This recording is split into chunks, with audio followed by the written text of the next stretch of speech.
Mm-mm.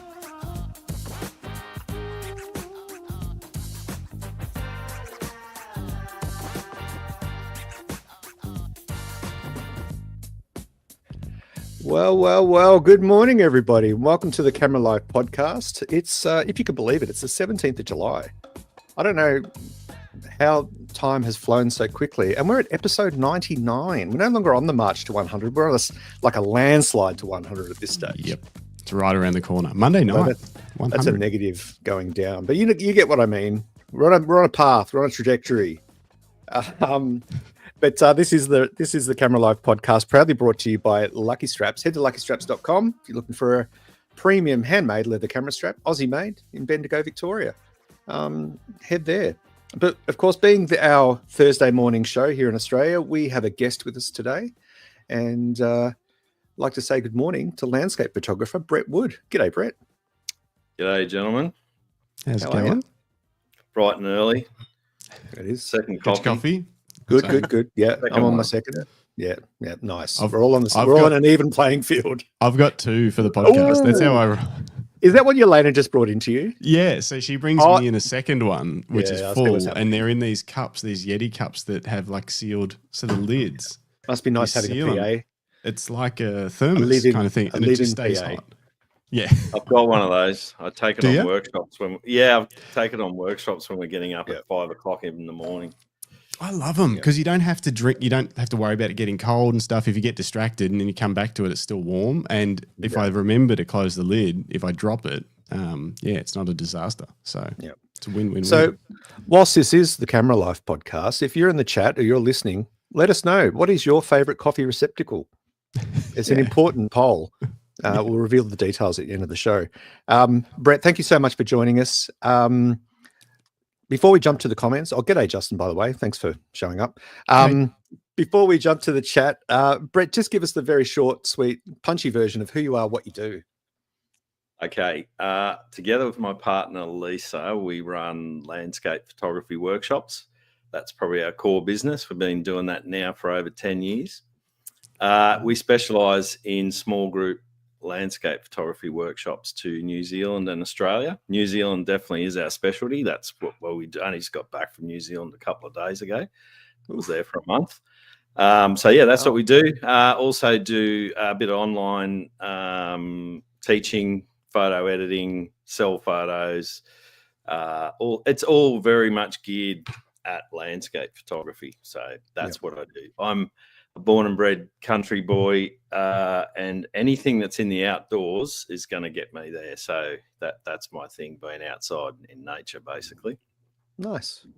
All Very right. cool. Well, welcome to the show. We're going to dive into your story in a bit more detail soon. But first, I'm going to hand over to Justin to say some good mornings to people. Yeah, the chat's going crazy. Philip Johnson, good morning. He says, morning, Philip. chaps. G'day, Brett. Nick G'day, Fletcher in Phil. the chat. Holla. Good to see Holla, you, boss. Nick, again. Do you ever sleep, Nick? Rodney, good morning. Yelena says good morning. Kev Hey, boss. Morse, good morning from Margate, Tasmania. Hey, Chilly Kev. down there, Kev. Neil with an extra L. Morning, gents. Is that Morning, the first Neil. time we've Welcome. seen you, Neil? Are you new? Welcome. Lisa Leach, good morning, guys. And a big hello to Brett. G'day. Is that your Lisa?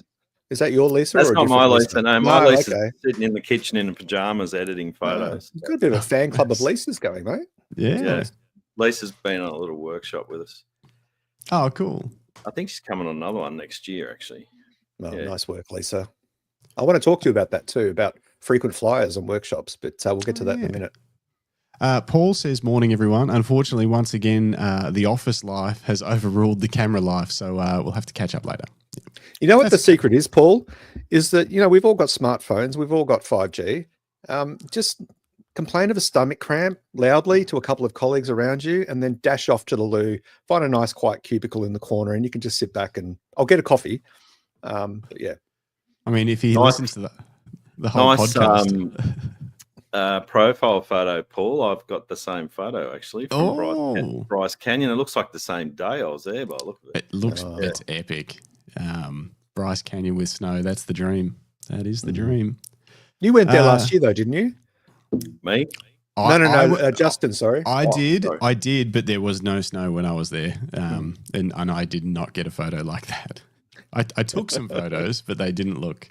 Yeah, it's that cheap ass Leica that you carry around. Exactly. That could have been the problem. Of course, we've got David Fluttersuck. Hey, in the David. chat. Catching up on previous comments, I see that cockwomble David Clutterbuck thinks I'm a spoof account. He should know I come from a long line of Fluttersucks. If you guys, anyway. It's a bit of a running joke, Brett, sorry. And it all roads seem to point to Nick Fletcher. They do. Speaking of Nick Fletcher, he wants to know where Jim's Portraits is today. I don't know where Jim's Portraits is. Lisa's booked in on 2026 New Zealand. Nice. That's very cool. Very cool. Very cool. Speaking of New Zealand, we'll get to it later in the show. But Brett actually asked me just before we went live, like what the purpose of this podcast is. And I gave him some answers, which were true. But one of the other answers is generally just trying to get great information for myself. And I do have a New Zealand trip coming up. We've got 2.5 weeks in a camper, South Island, from the middle of August. So I'll be... I'll see what's happening. Yeah, I'll be hammering Brett later for all of the inside tips and where we should go and where we shouldn't go. So, but we'll do that later in the show. So you had Bruce Moyle on Monday night to talk to lenses. Get all the info, to talk lenses for New Zealand, and now you've got Brett. It's almost like you're scheduling these guests, but there's got to be some benefits, right? There's a bit of magic, eh? No, it's not rigged. Well, it is a little. Paul just says, hey, Brett, yes, it's Sunrise Point at Bryce. My shot's from 2014. Signing off now. The stomach cramps aren't going to cut it. Have a good day at work, Paul. Yeah. We'll be here. We will be here. You can watch us back later. But anyone that's new in the chat or watching live or listening or down the track, please make sure that you give us a like, because what that does, because we're so community-minded here, it tells YouTube that people like this content and it shares it with like-minded people that look for certain similar things that you look for. So please give it a like. Please subscribe and tickle the bell notification button, because that way you'll get notified of upcoming episodes of the Camera Life. For example, when was it we did the Sony one? Yesterday morning. For example, so you know what Jim said, the other guy that hosts this show sometimes said to me this morning, I didn't see that you did a show yesterday. And I said, that's interesting, Jim, because that means you don't have notifications turned on, because otherwise it would have come up on your phone when we went live. And he was like, no, I think I do. And then he went in there, he's like, oh, no, I don't. So twice a week, I tell him. It's easy to miss. One last comment before we get into Brett's story. Brendan Waits from Cameron Photo down on the Great Ocean Road says photographers with the initial BW are all very talented. Left-handed. Take your word for it there, Brendan. But good to hear from you, buddy. Good to see you. All right, Brett, let's dive in a little deeper to your story. We want to learn more from you other than what Justin needs to get through his New Zealand trip. We want to find out a little bit about your journey, your creative journey, your inspirations, what led you to where you are today. So we're going to roll back the clock quite a bit. Okay. So early inspirations, was it family? Did you study photography? Was your family creative, or what was it that led you to pick up a camera? Well, if you want to wind the clock all the way back, I might as well give you the whole story. I grew up in a country town called Wagga Wagga. I was always outside. I was never that inside kid. I hated school. I didn't learn anything at school except how to read and write and count. I couldn't wait to get out of school and just do stuff outside. But I always was taking photos from a young age. When I was in the Boy Scouts, actually, that's a long time ago. I was too. Had one of those little Hanamex cassette type cameras, and I was always just taking photos of random things. So it started a long time ago. But then I spent probably 25 years in jobs where I was on the road in sales jobs. So lots of driving, lots of traveling for 25 years, and always had a camera. Something caught my eye, I'd pull up on the side of the road out in Western New South Wales or whatever it was and take photos. And then sort of about somewhere probably around 2013, 2012, I just got really into photography, like on a really serious level, like obsessive type thing. and started, shooting on tripods, filters, really taking it to another level. Went through a lot of life changes back then. I lost both my parents over a short period of time, split up with my ex-wife, all this sort of stuff. So it was time for a major change in life. So I quit my job.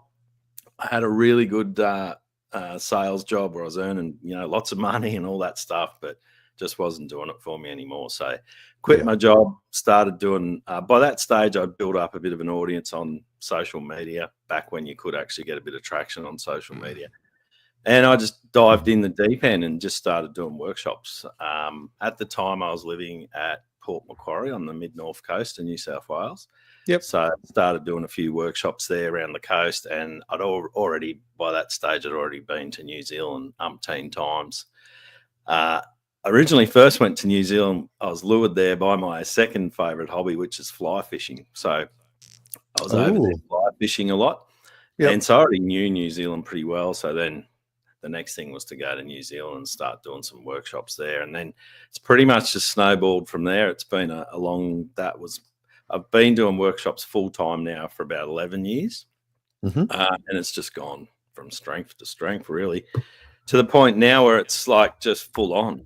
It's very busy. Life's It's a good place to be. No, I can't complain, and I still enjoy it.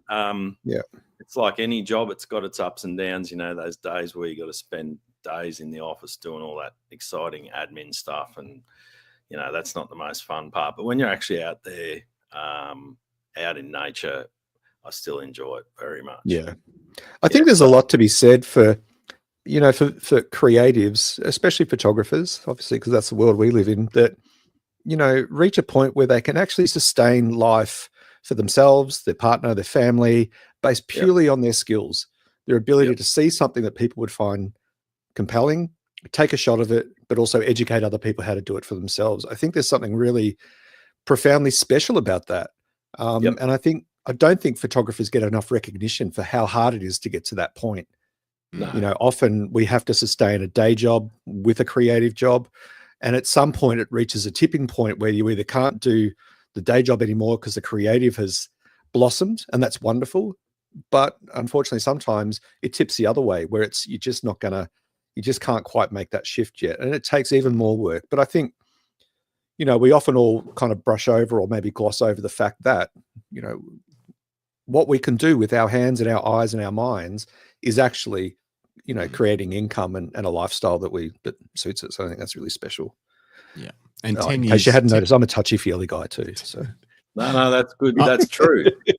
I'm more of a numbers guy, and 10 years in business that's no joke. That is, like to keep that going for 10 years. That's especially when you throw impressive. COVID in the middle of it. That's trophy worthy in its own. Let's just derail the podcast right now. Did anything crazy happen for you in terms of your business, like cancelled trips last minute? Like, tell us anything, any cool stories? COVID was an absolute disaster for me. Like, I'd literally just moved to New Zealand. I moved over there to live there permanently, and I'd been living there for like 2 or 3 weeks, and COVID started. And within 6 weeks, I lost a year's work. So I had to refund people deposits, all that kind of stuff. It cost me about $100,000. So, gosh, it was a big hit. I survived. The positive was that I spent a year in New Zealand and there was no one around because the Kiwis weren't letting anyone in. So I was there for like a whole year. And every day I just go out either riding a mountain bike, taking photos, or fly fishing. That's all. Sounds terrible. Yeah, that's suffered through those years. Brett, that's not what I remember COVID to be like. As well. That's pretty much going on. He's got a list. Yeah, we had the Ring of Steel. What else? It wasn't quite. We had Dan Andrews at every possible intersection, standing there saying, "You can't get on the beers." Yeah, no mountain biking, no mountain bike. There was anyway. It's very different. Let's not go down that road. But Do you remember what it was like? Did you have any workshops booked right around that time? Like, was there like a trip where you were like watching the news, waiting to see what happens around that? Was it like March, April kind of time where we didn't really know what was going to unfold? Did you have to do like a last minute, sorry, workshops off? I've done that about 6 or 7 times, I think. Oh, no. No, we even had one workshop where the Kiwis opened the borders all of a sudden, and then some of our clients got on a plane and flew over, and then like 2 days before the workshop was to start, they closed the borders again. So then half the clients couldn't get there, and half were already there, and then we had all sorts of stuff going. But anyway, we're here. Did you have a whole bunch of people crashing on your couch because they couldn't get back to Australia, or some people just stayed. There was something going on in Sydney at the time. They had an outburst of COVID or something. I think Sydney. A guy went to a lot of barbecue shops, and then they were trying to figure out which shops he went to. That was you. No, it wasn't me. You go to barbecue shops. Do you remember the news with stuff like that where they were like, this person, and they've traced them, and then they're like, yep, and then they went to Bunnings, and then they went, and all these people online were like, how many shops does he need to go to get a bloody barbecue? He spread it all over them. It was, and the removalists that went to Adelaide, and they stopped in Melbourne and dropped off COVID there while they were there. Everyone was like hyper analyzing someone's movements. Like, why would they get a big M? They don't need a big M. They could have brought their own lunch to work, and then we wouldn't be locked out. It was, oh man, it was crazy. It was pretty sad. It was a different stage in our life, that's for sure. It definitely taught us something. It definitely, like, you've got to try and take positives out of everything in life. It definitely taught us to appreciate life more, I reckon. Anyway. Yeah, I agree. And to have a little bit more forward thinking as well, and to think about, because I've got plans now. If it happens again, I've got plans to deal with it. You know. Yeah. So clever. Yeah. Borderline prepper, but clever. Did it have you think about your business in terms of, you know, if everything hinges on workshops? So you said you probably got plans for how you would deal with the workshop side of things, but did it make you think, I need to come up with maybe other ways to have income so it's not all solely resting on the workshops? Yeah, definitely, 100%. Another thing, I don't know if you ever look at statistics on things, but online learning during that 18-month period of COVID or 2-year period of COVID, the online learning business globally increased by like 3,000%. Yes. So what does that tell you? Yeah. Very I think there's a lot, you know, it was pretty dark times, and there were some scary moments and all of that sort of stuff. And, you know, financial impact was huge for most people, especially, you know, business owners. But, you know, some of the takeaways, like you said, you know, extracting the good from the situation, you know, we all kind of learned that things can be done online. Yep. You know, that there are alternatives that we can actually rely on, you know, shifting focus on things. So, there were some good things to come out of it. But you know what we learned, just to fully get into this tangent, what we learned, because we were running, Yelena was running a gym at the time. And it in Victoria, like, it opened and closed and went through 10 times, opened and closed, multiple different stages of what you can and can't do, all sorts of crazy stuff. We tried to do, so online learning went crazy. You know what is terrible? Trying to exercise on the internet with other people from the gym. We tried it. We tried to do like a Zoom thing. It was horrible. It's like, it was like this, but you're like trying to exercise and you're like, g'day guys. And it was just like, nah, it's not worth it. People just ended up just catching up and not exercising just on the video calls, just so they, that's important too. Felt like they had seen somebody, but so that didn't work. Anyway. Well, congratulations on making it through. It's very impressive, and continuing your business even after COVID. What I wanted to find out about, I made a note here. So you said 2012, 2013, you really got excited about photography, dove deep into it. And then you said you went full-time in, I think, about 2015, full-time sort of running your own workshop business. 14, I think it was. 14. Yeah. Okay. That in between time, at what point do you remember when you first taught someone, like your first teaching experience, where did you go from, okay, I'm a photographer to I'm going to help people learn this? Do you remember that first thing? Did someone ask you? Did someone offer to pay you for your help? No, it was my idea. I just felt like I'd probably got to a point where I could help people. I'd learned a lot of stuff over a period of a few years. I was totally obsessed with it. I spent, probably, to be fair, probably 10 hours a day on either learning Photoshop, editing, watching YouTube, talking to other photographers, just learning. I went on a few workshops as well with other photographers as well. That was probably when I realized that I could do it, because I went on workshops with other photographers and I thought, I can do this probably better than them. Well, that's not being cocky, but I felt I could, Yeah. So that's when I sort of thought, I'll give it a go. I was passionate about it, and I think passion determines success, right? So if you're passionate about something, you can make it happen. Yeah. Did you have any fear, any of those things that creep in, like that kind of imposter syndrome sort of thing, or anything like that? Yeah, of course, you still get that. But most of the time, I think you've just got to back yourself. That's what it comes down to. Just back yourself. Yeah, don't listen to any outside noise, because there's lots of that. Just back yourself. Yeah. Well, it's obviously worked out, so that's a great. Yeah, a lot of hard work's gone into it, but like you guys have known yourself, like being in small business, people think you just drive around the world taking photos and drinking coffee. They don't. Honestly, they do. They don't realize what's involved. Like there wouldn't, since I started my business, there wouldn't be a day that I'm not working in my business, and I mean 7 days a week. Yeah. The amount of hours, especially in those first probably 5-6 years, the amount of hours I put into it's phenomenal. Like, there's a lot of hours goes into it. Now it's probably still pretty busy. Like there's still, like, every day there's stuff going on, but it's maybe a little bit easier now because I've got Lisa, my partner, and she helps out a lot, and she sort of takes a bit of the workload, but it's still busy. And if you want to be successful in a small business, I think that's the number one thing. You've got to have that work ethic. You have to, you have to get things done, and you got to have that attention to detail. You've just got to go that extra, those extra 1 or 2% things make all the difference. Yeah.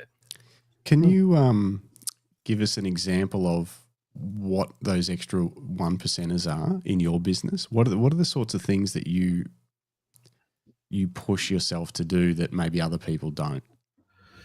Well, I think you've got to constantly keep in touch with people. So as much as you might not like it, social media, email marketing, whatever it might be, you've got to just keep in touch with as many people as you can.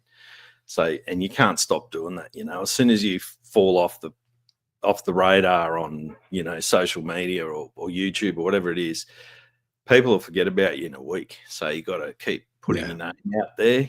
I call it constant contact, but this all stems back from my days working in sales for 25 years. Constant contact. If you keep in constant contact with 1,000 people, at some point, 1 or 2 or 3 or 4 of those people is going to come back and get in contact with you. So you've got to do that. And I think the other thing we do is just try and have a real level of professionalism. We try and do everything at a high standard. We do everything legitimately, ethically, like we do everything by the book. Like, there's so many, not mentioning any names, but there's a lot of cowboys out there, that are operating the same sort of businesses. They don't have national parks permits. They don't have the right business insurances, those sorts of things. Yeah. So we've always make sure we do all that, the attention to detail on that sort of thing. The overall product that we give people, as in the learning experience, it's an overall experience. It's not just about going somewhere and taking photographs. It's the whole thing involved around that. It comes down to the vehicle we use that we drive people in, the hotels they stay in, the restaurants we eat at. we'll even go to. We're pretty experienced with what we do now, so we know all the places. But we'll we'll make sure they drink the best coffee in the town and eat at the best cafe in that town, and things like that. Yeah, it's attention to detail. Yeah. Well, and some markets can be pretty crowded. And like you said, there can be cowboys that are offering, offering the same but maybe cheaper, but it's not the same. So you've got to differentiate yourself, don't you? And I think those, some of those things that you mentioned around, finding the best cafes and restaurants, knowing which hotels are going to be good, and knowing where and how to find a vehicle for a tour, like that in itself could be an admin nightmare if you didn't know what you were doing. And I think it's a lot of those little things that a lot of people don't realize when you sign up for a workshop and you see the price. You don't realize that actually, obviously there's insurance, which is a big chunk of money, no matter what you do these days, that it's not just lining your pockets. It's actually paying for services and an experience for people that stands out from, a cut above the rest, so to speak. I want to ask you about New Zealand. So you've obviously got a love of New Zealand. So, you've just come back recently. And what was it about New Zealand that called to you before you'd even been there? Yeah, that's a good one. There's a lot of people that have been to New Zealand and they just seem to get it. And it's not everyone, but it's one of those places to me. I don't know what it was. The first time I went there, I would have been there for 2 days, and I said, "This place is just unbelievable." There's something about this place that just absolutely draws you in, and I don't know if it's a spiritual thing or what it is. It's just the raw beauty. There's not many people around. It's a bit like, in some instances, it's almost a bit like going back to when you're a teenager in the country. It's got this real chilled vibe. Doesn't seem to be many bad people around. You can leave your wallet on the dash in the car, all this sort of thing. But not only that, like, I've traveled the world extensively over the last, 15 years or so. And I've been to all these places, Iceland and Canada and, US national parks and Norway and all these places. And New Zealand has got, as far as like landscape goes, it's got as good a landscape as anywhere on the planet, but it's got everything. It's got the snow-capped mountains and the glacial lakes. It's got the green mossy forests, the waterfalls, the black sand beaches. It's got all that, and it's all compact into this. It's all compact into this one little place that you can drive to.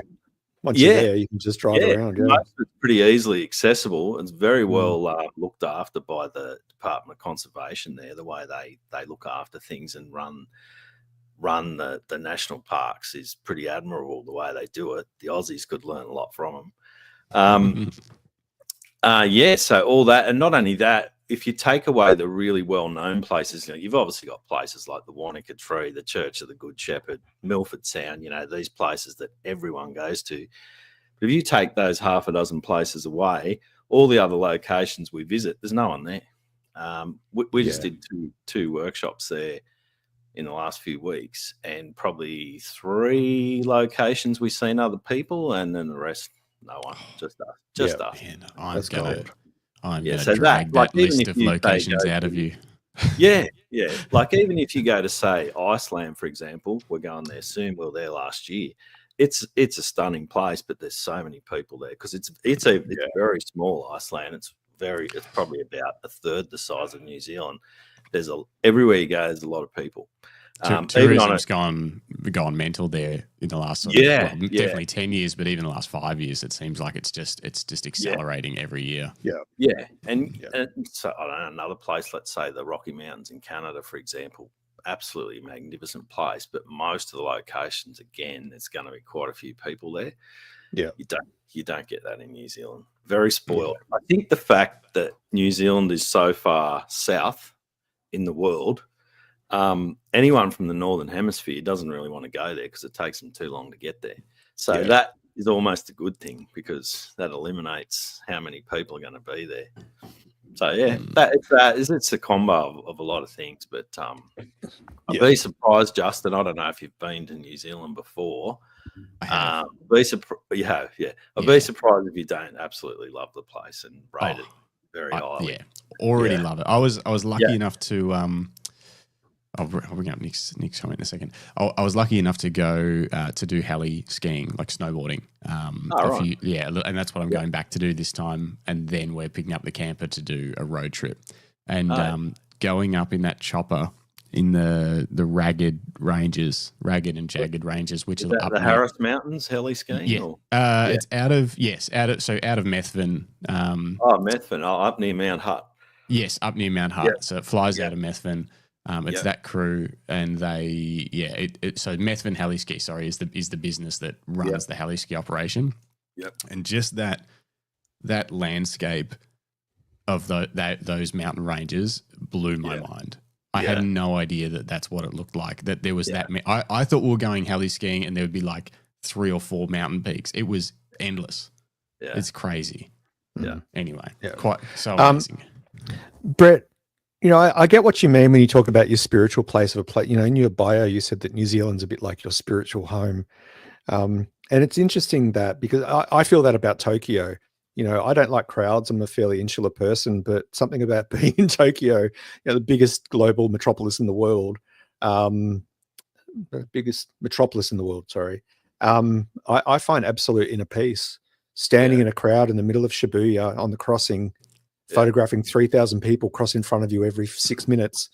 Yeah. It just, it sings to me. And the first time I went to Tokyo in 2015, I was compelled to go because I'd kind of surrounded myself with as much about Japanese culture here that I could, and I just needed to make it happen.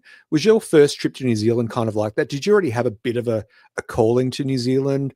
Was it because of your love of fly fishing, or was it for a photographic opportunity, for a chance to go and actually document this amazing place? I'll talk to you later about Tokyo because I want to go. I actually haven't been to Japan, but it's super high on the list. I definitely want to go. Yeah, I could do a whole podcast just on that. No, I'm not a big city person either, but I definitely want to go to Japan. That sounds like amazing. And again, it's one of those places I've never heard anyone say a bad thing about. Mm-hmm. I love Japanese food. How good is it? Anyway, last night I made Japanese curry because I was missing. I needed some sort of Japanese influence in my life. No, I didn't. No, I just threw some chicken in, but yeah, just some Japanese curry with rice, and it gave me the feels, It gave me the feels. So sorry, I cut you off. Yeah, no, sorry, no, that's all good. The first time I went to New Zealand, me and a good mate, I got a good mate that I grew up with as a kid. We've been best mates since we were 10 years old. We were crazy fly fishing and getting into that, and that's what first took us to New Zealand. My mate Steve and I went there probably 6 or 8 times over the first couple of years, and we'd get the motorhome thing and just drive around with no plan and just go fishing. But the good thing of that is all these sort of off the beaten track places that we were going fishing, that we, away from tourists and down dirt roads and up backcountry valleys, are also epic landscapes. So I found a lot of places from that, but that's the first thing that got me to New Zealand. But I don't know. Those backcountry valleys, if you can paint a picture, you've got these valleys that run right up into the backcountry or Alps. No one around except maybe a few sheep. Of course, there's going to be sheep. It's New Zealand. You'll have this, crystal clear braided river. You'll have snow-capped mountains, and it's pretty hard to beat. It's just something. Yeah, how could you not stand and marvel and then take a shot of it? Yeah. And I have had instances, and I still do, where I'll just sit there in the grass or sit on a rock and just daydream and just admire the view. Yeah, I think that's an important element of it. We spoke with Levin Barrett, who also runs some workshops to New Zealand. And he's a pilot. He's been all over the world. He's a commercial pilot. Yeah. And he often talks about when he runs workshops. The last one he went with another past guest, Pinky Spencer, and they landed on a glacier. And he's a pilot, and he was shitting himself. They landed on a glacier, and he said, we did the workshop, and then I just told everyone to put their cameras away, and we all just sat and just stared at this phenomenal scene Yep. without thinking about photography, just being in the moment. I think that's really powerful. There's an old-fashioned saying from some photographer in the old days: you take photos with your eyes. So you don't always need to document everything you do, you know. Sometimes just to see it for yourself is enough. Yeah, that's very true. Nick Fletcher just mentioned before, just looked at Brett's work. It is beautiful. And it is. And I thought maybe while we're chatting about New Zealand, I might bring up some of the work that's on your website, if that's all right. Brett, we can just kind of, I don't know, just see what takes our eye, and you can tell us some stories behind some of the photos or whatever. I'm bringing up I don't know if there's a better gallery to bring up. This is the New Zealand 2024 gallery. I just saw this and I was like, every single shot in this is epic. Just the color too. Every single shot in this gallery would be my favorite photo I've ever taken. Yeah. The one thing that really stood out to me in your galleries, in your collection of work, Brett, is just how you document the colors of nature. Yeah. You know, it's really compelling stuff. Like you just fall into these moods because you're looking at something that might have, you know, maybe we can bring up a couple of images, single images, Justin. You know, you just get pulled into the mood of this scene because the colors are so compelling. I mean, the landscapes are beautiful too, obviously, but really majestic work. That one there is one of my favorites. That's beautiful. I can see why. Yeah. That one. Yeah. Was it from there's a video on your YouTube. Actually, by the way, if you're listening, you've probably already seen it. Brett has a YouTube channel. If you haven't seen it already, if you head over there after this show and check it out. Yeah, not crazy. Now. Later. But there's a video you put up about 10 months ago. Is that where this photo's from, or is this from an earlier? That was last winter, not this winter that we're in now, but last year, so 2024. That there was a video on that. It probably was the video you're talking about, actually. Yeah. Okay. Yeah. So that's actually what they call a hoarfrost, which is basically just really thick frost. When I say thick frost, I mean it's about 1.5 inches, 2 inches thick. So the frost just forms on everything, on branches, on pieces of grass, on leaves, whatever it might be. And it's normally when you get super cold weather and this sort of moisture in the air, like fog and things like that. But it lasts for a number of days. So it gets dark and the frost falls, and then the next day it gets dark and the frost falls again, and the frost builds and builds and builds, and the frost ends up about 2 inches thick, and it's on everything. And it almost looks like snow, but if you ever get the opportunity to see it, it is one hell of a spectacle. Does it happen at a certain time of the, obviously winter, but like does it happen in a certain like week or two of the year, you know, like the end of June or something every year, or is it kind of a bit more random than that? It's pretty unpredictable. We actually had one where Lisa and I seem to have a lot of luck when it comes to New Zealand.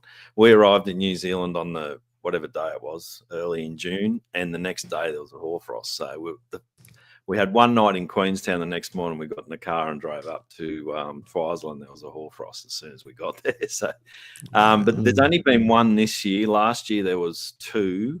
Some years there's none. But normally if you were to draw a line in the middle of, say if you drew a line at the beginning of June and at the end of July, so that 8-week period's, that's probably where you're going to have the best chance of it. But it may happen, it may not. Yeah. Nick Fletcher says, Brett, you should come to our little festival in October. I don't know if you've heard of that festival, is it? The Bright Festival of Photography, BFOP. Oh, okay. Oh, yeah, I've heard of it. I can't. I'm in Iceland. Oh, dang. Next year. Next year. Yeah. Dang it. Nick is one of the founders of that festival. Oh, right. Okay. Oh, Yep.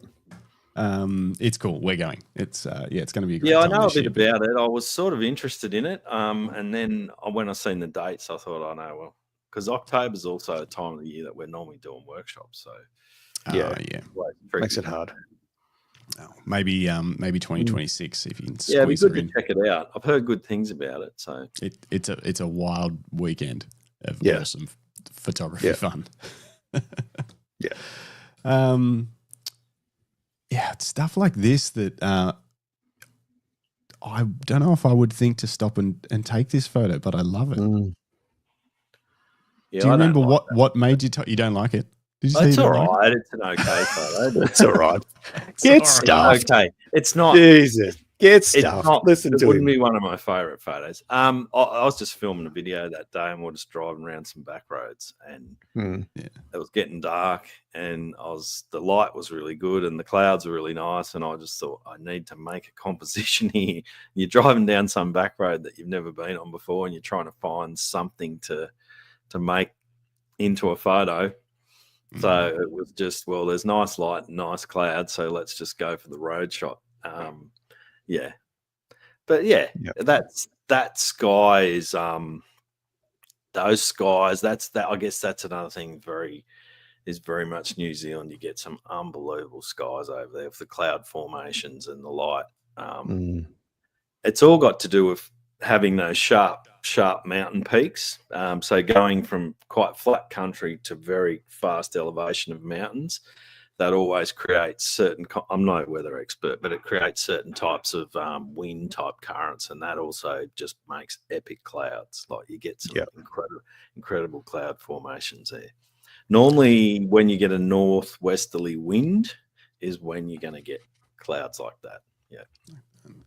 There's something really compelling about. Sorry, Justin, you want to read that one? I was just going to say, Jim says it's epic. So, and I agree. So 2 against 1. Thanks, Jim.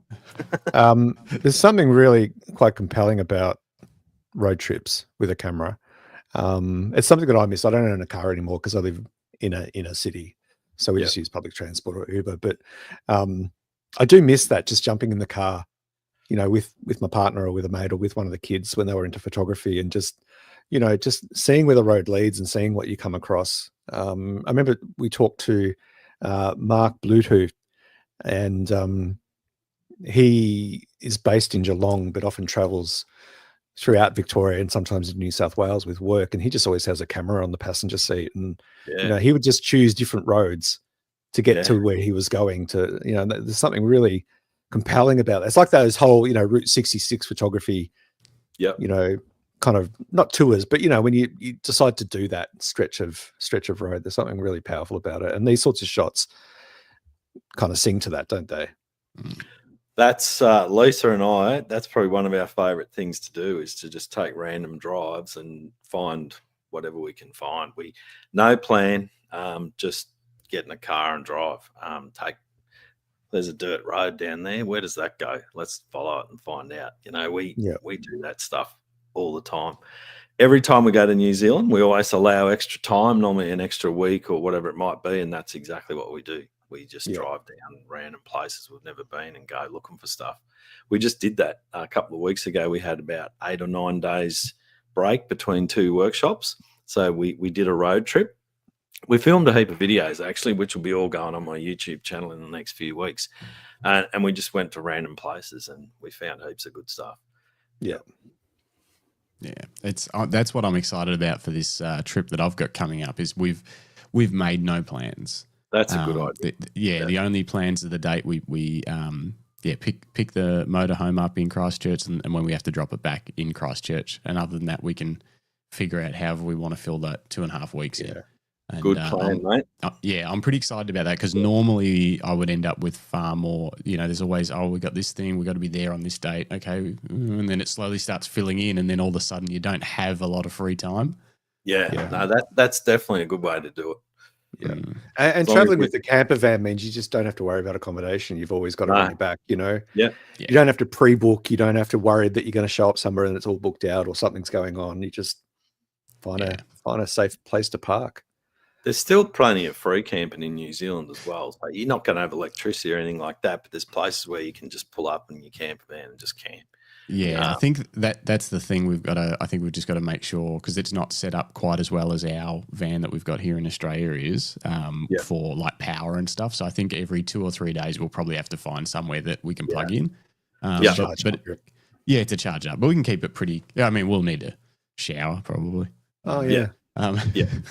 So we'll keep it pretty loose. But I'm very excited. Yeah. Man, these images really are, they're beautiful. And what I like too is they're not all the same style. No. I don't know how to explain that. Like they're not all the same style of feel, of edit, of color, that kind of stuff. Do you do that intentionally? I just try and shoot. I never have a plan when it comes to photography. There's never a plan. Like that photo there, for example, I was just driving along a road, was not planning on shooting that at all. That scene was like way in the distance. It was probably 30 Ks away and I could just see it. And I thought I can get that shot with a 500 lens. So I just pulled up and side of the road and got a 500 lens. Just zoomed in and took that little piece out of the lens. You're not helping Justin's wallet. Don't do that to me, Brett. We did a whole show on Monday night trying to convince me as to whether I need to buy 100 to 500 to take to New Zealand or not. Oh, no. There it is. I talked myself out of it. Bruce was trying to talk me into it. And I was like, no, I can get away with the 70 to 200. But after seeing this image, Jim's under it. You need the 500. Oh, no. Yeah, you do. So what lens? Can we talk about gear for a second? Do we just flip flop around and talk about whatever we want?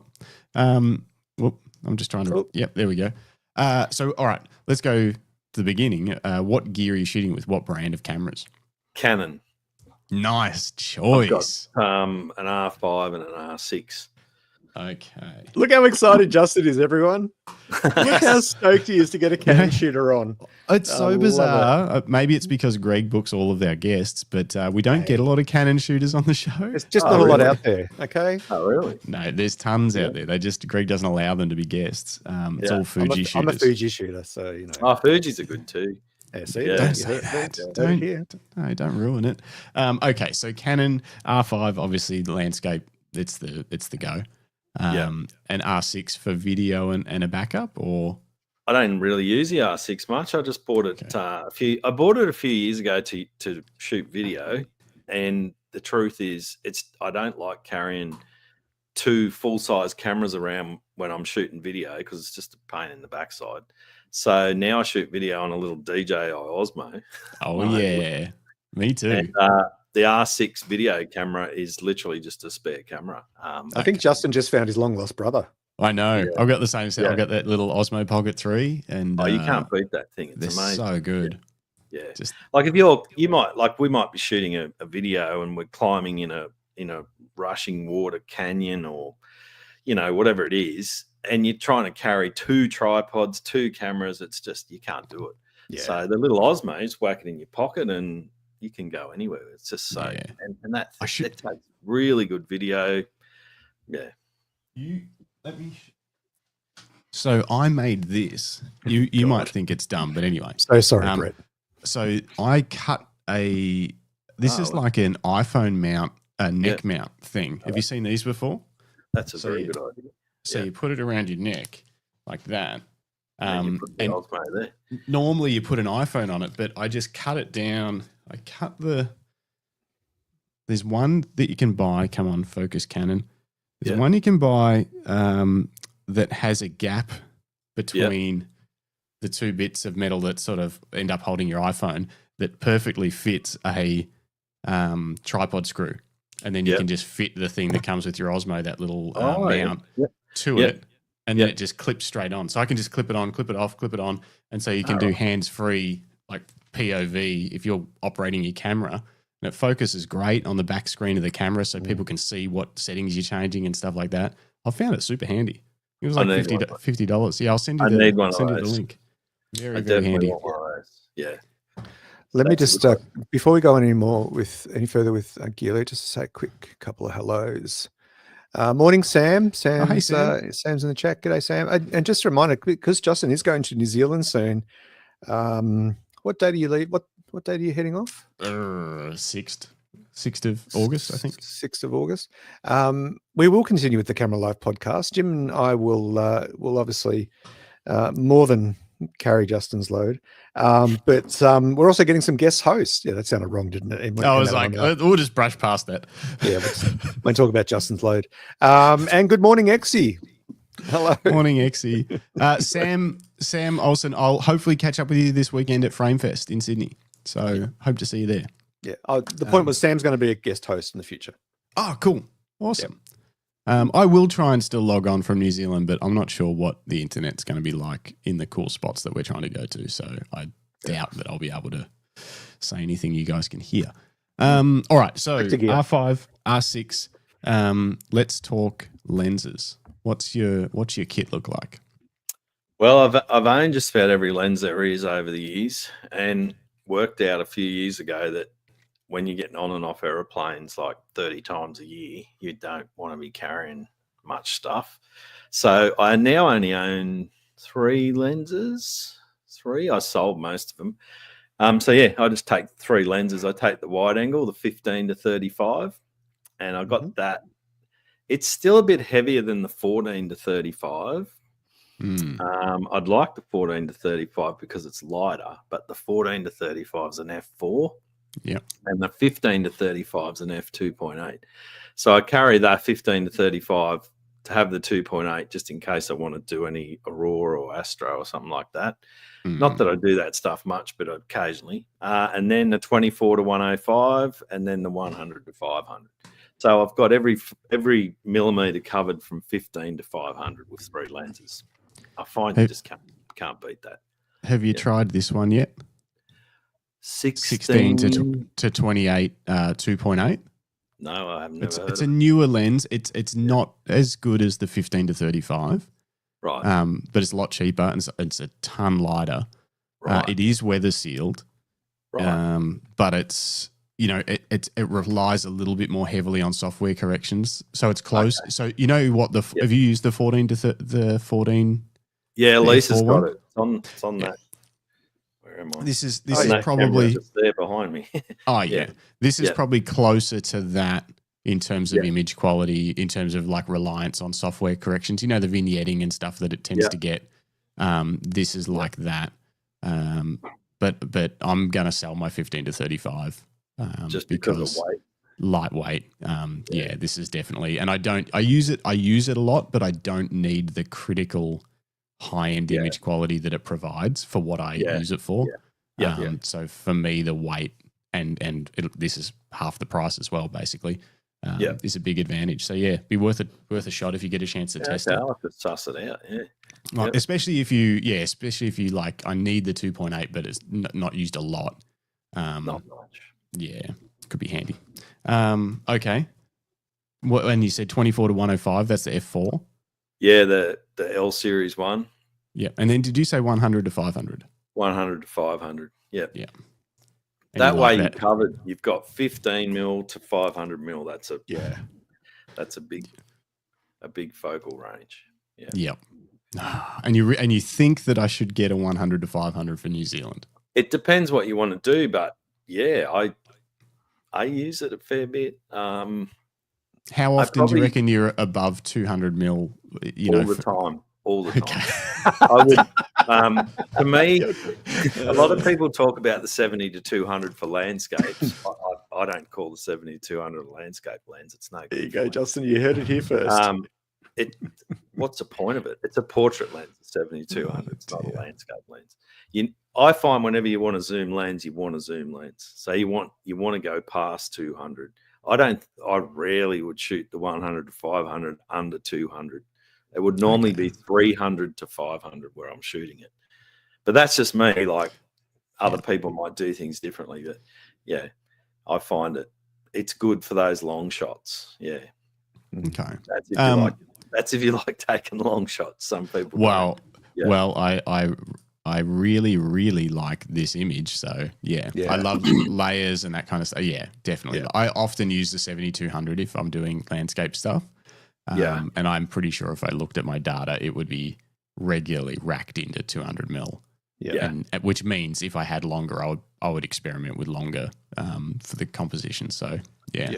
And from our conversations the other night with Bruce and today here with Brett and looking at Brett's images, and like you said, Brett, often you get these huge flat valleys and then all of a sudden, verticality and layers of verticality that disappear into the haze. Often you just need that reach, don't you, to get across that valley and then start your composition. Yeah. So that scene you just had on the screen there, that if you were to say the actual landscape that you could see with your eyes, that scene might have been about 5% of what you could see, if that makes sense, Yeah. Like it would have been this great big wide scene and that would have been this tiny little postage stamp part of it in the distance, just this one little piece of the landscape. And it was the layers that I seen, because there's 1, 2, 3, 4, 5 layers there, and they're all at different distances. So that's how you sort of have that depth with those different layers. Such a phenomenal landscape. Yeah. So that's where a zoom lens is just super good for that sort of thing. Yeah. Before we get to some, well, actually, how am I going to go about this? You might be able to point me towards some images. But before I'll leave them off for a second, while we're still talking about gear, filters. Tell me about filters for landscape photography. Are they still required? Do you like them? You don't like them? Yeah, 100%. Yeah. I'm biased because I work with Nissi filters, and I have done for more than 10 years. So I'm very biased. I'm going to tell you to use Nissi filters. I've been using them, I think, probably 2000 and when was it? 2014 probably. So 11 years maybe I've been using Nissi filters. So I work with Nissi Australia. I'm sort of pretty good friends with Andrew, the guy that owns the company. So he's always supported me. I've supported him. I'm a pretty loyal person, so I'm loyal to people that are loyal to me. So it's one of those sort of relationships. So, but I've used Nissi stuff for years, and recently, just hang on a sec. I'm worried he's going to show us that Jet Mag thing that just come out recently that looks the really one we cool. saw the other day. Yeah. Jet Mag. Yeah. I knew it. I heard him talking about that. I can feel Justin's credit card just melting in his wallet. Yeah. So yeah, I've had these for nearly a year now. I got one of the what do you call it, trial kits before they were actually released to the market. Bigger. Yeah. Yeah, they stack in. Some of them are still on one of the lenses, but they all stack into a thing like that. And I've been using these since maybe October last year. Can't beat. They're amazing. Yeah, they make outstanding products. Like the engineering. They're the best product on the market. I can, hand on heart, I can say that, because I get to see all the other brands because people that come on workshops have them. So I've used all the different brands, and there's some of them are really good, but I still think these are the best. Yeah. So for those that aren't familiar, the Jet Mag system basically means, so there's been a bit of an evolution over the last 3 or 4 years, maybe even longer, I don't know, with filters, because you used to have to screw each filter on, screw it on, screw it off. You can have issues with threading. They can get tightened up so much you can't get them apart when you stack more than one filter together, and then you're having trouble separating them or separating from your camera, and it can be a bit of a pain, cross-threading and that kind of stuff. So and some lenses just don't have a thread because they've got a fixed petal leaf. Exactly. Especially if they're bulbous, Yeah. They're really ultra wides. We saw the advent of like magnetic filters. So that they would just clip on. And then we also saw some ones that kind of turn lock on and off, or just push on and off. Well. And obviously the more I guess traditionally professional landscape filters of the big square slide-ins and stuff like that. So explain what's different about the Jet Mag stuff to all of that. The thing I like the most about these things, and again, this comes back to what I was saying about the video, is I just took some filters off a lens here. So that's my whole filter kit there. Yeah. That's it. So that'll go in my pocket there. So if I'm climbing, because often I go to some weird places to take photographs. So like the other day, we're at a waterfall in New Zealand. I'm literally using one arm to hang onto a tree, hanging off side of a cliff kind of thing.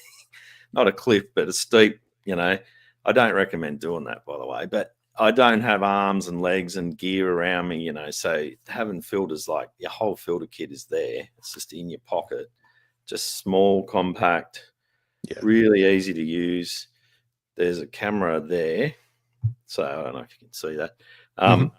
There's an adapter ring there, which actually screws onto the lens. That's on the lens. And then I'll just grab a filter. If you want to put a filter onto that, it just magnets on. There's the lens, and then the filter's on. That's it. Yeah. Oof. Yeah. And it's actually, you can actually lock these filters so that they have a little white dot on them, just like when you line up your camera lens to clip it on. You line up the little white dots, make sure it's lined up. There you go. Yeah, and then it can't come off. And that's the difference between these and, well, other than just Nissi's normal quality of glass and all that kind of stuff, just disregarding that, the difference between this system and any other magnetic system that you might see advertised is that locking tab where if you turn it there, whereas I actually bought some cheaper magnetic filters to test out because I shoot a lot of hybrid photo video.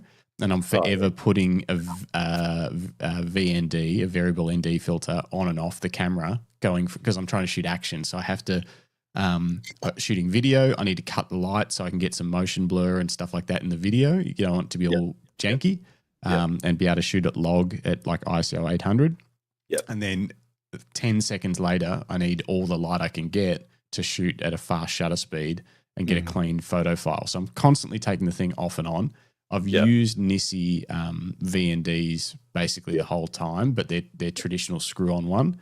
They just brought out one of these in a VND. I know, and so I was very close to buying it. I bought one of these off them, which is just a standard ND in a 67 thread, because I'm basically converting my whole kit for mountain bike photography to these smaller. So this is the 16 to 28. I've got the 28 to 70 to 2.8 as well, which is also a 67 mil filter thread. And then the two primes that I shoot with are both 67 as well. Oh, wow. So that's convenient. It's very convenient. That's why I've bought these Nissi 67 mil protection filters. This isn't an ad for Nissi either. Nissi don't even know exists, by the way. So this is just a weird coincidence. They're sitting on my But if you're listening and you want to sponsor someone. Hey, sponsor the podcast, Nissi. It's cheap. It's real cheap. But yeah, basically I saw the JetMag system, but at the moment their sizing means that I would have to use a step up adapter from 67 to 82. Yeah. And that's going to be quite cumbersome in my bag, the way that I pack everything. Because they don't make these in every size. Obviously that would be crazy for them to make this system in every filter size. So the convenient thing is if you've got a 77 and an 82 within your lens kit, which is pretty common, especially with Canon, to have one that's 82, that 15 to 35 is 82, and then your 70 to 200, 2.8 to 77. You can use the same filters just with two different adapter rings. It's perfect. But the rings were just a bit big for the lenses that I'm using currently. So I'm going to wait and see. I know they're bringing out a smaller size, and I think it goes up to the one below 67. So anyway, I'll wait and see. But I love that. When we got our hands on those, I was like, these are cool filters. Let me just jump to this comment quickly from Sam. The thing I like best about the Nissi filters is that I don't have to fix the colors in my landscape after using a Nissi filter. Correct. Okay. What I want to find out. And even better with these. Right. So tell us what. Hang on. Let me bring this screen back to normal. Tell us what does a landscape photographer? Obviously, it'd be great to have every filter that's available to be able to do landscape photography. What would you recommend? What are the minimums to take your photography from like I don't use filters for landscapes to I want to level up, but I don't want to spend all of my money on every filter that's available? What are the like 1, 2, or 3 filters that you would recommend as like, hey, these are must-haves. You'll use them all the time. This is what you should get. Well, you don't even need to use filters at all. You can still take awesome photos without them. And it depends if you want to use ND filters for that sort of slower shutter speed stuff, whether you even need to buy them at all. One filter that I sort of use a lot is a circular polarizer.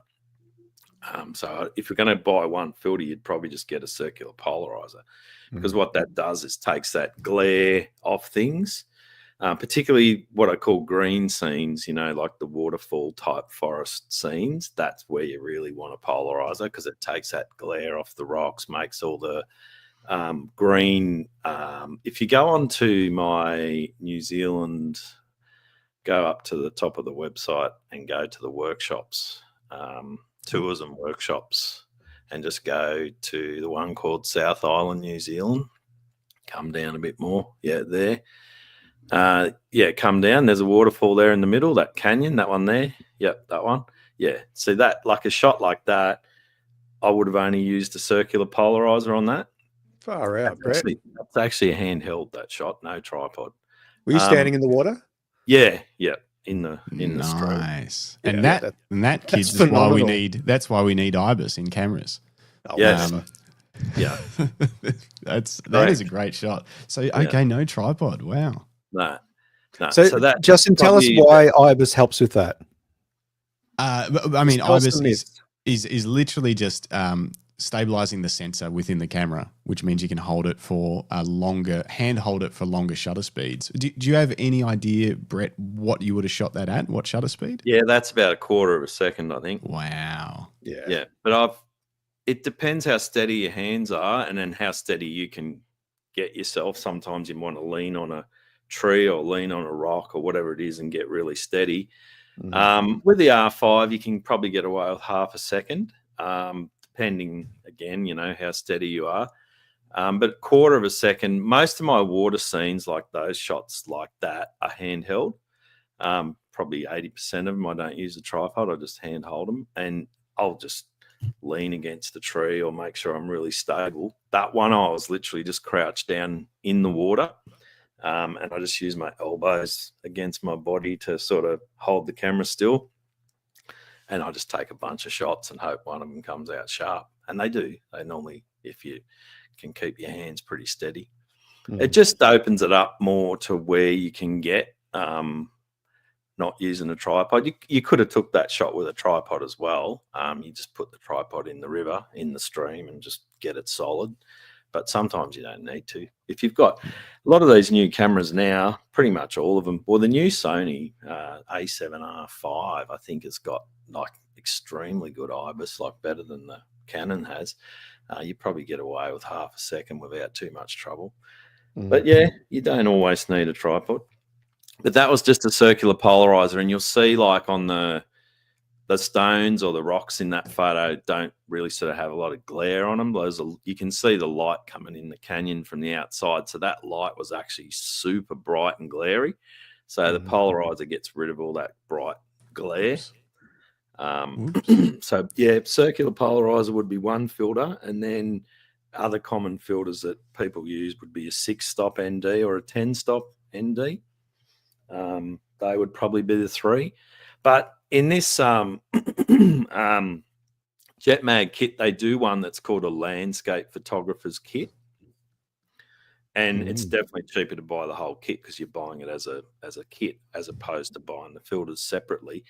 And that kit has got everything you're going to need in it, like well and truly. So that would probably be the one to get. Okay.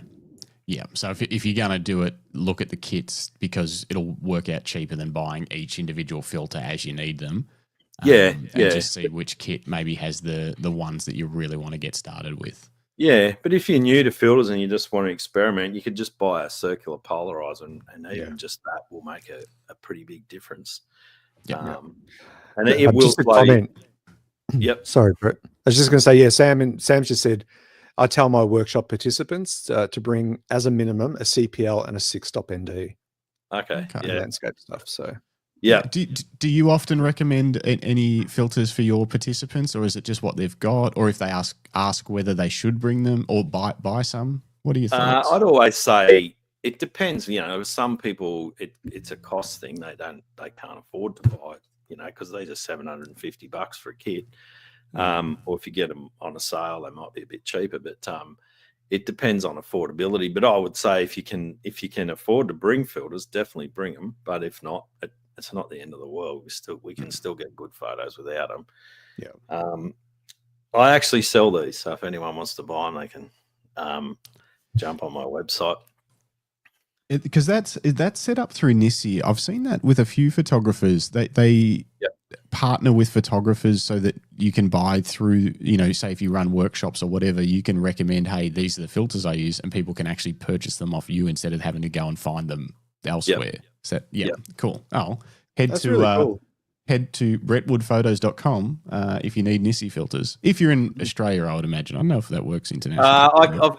If anyone wants to buy Nissi products in the USA, I've also got a affiliate discount code for the States too. So it's probably not on my website, but I can tell you what it is. It's actually on my YouTube channel. Cool. If you look at any of the videos on my YouTube channel and read the, the text below each video, there's a link in there. So if you're in the USA, there's a link there to buy Nissi filters in the States, and they get shipped out of LA, and it's a discount link as well. So you get, I think you get 5% off. Yep. Brentwood Photos 5. Just That's type it. that in or click the link. But it's in your description, so I can see it. Very cool.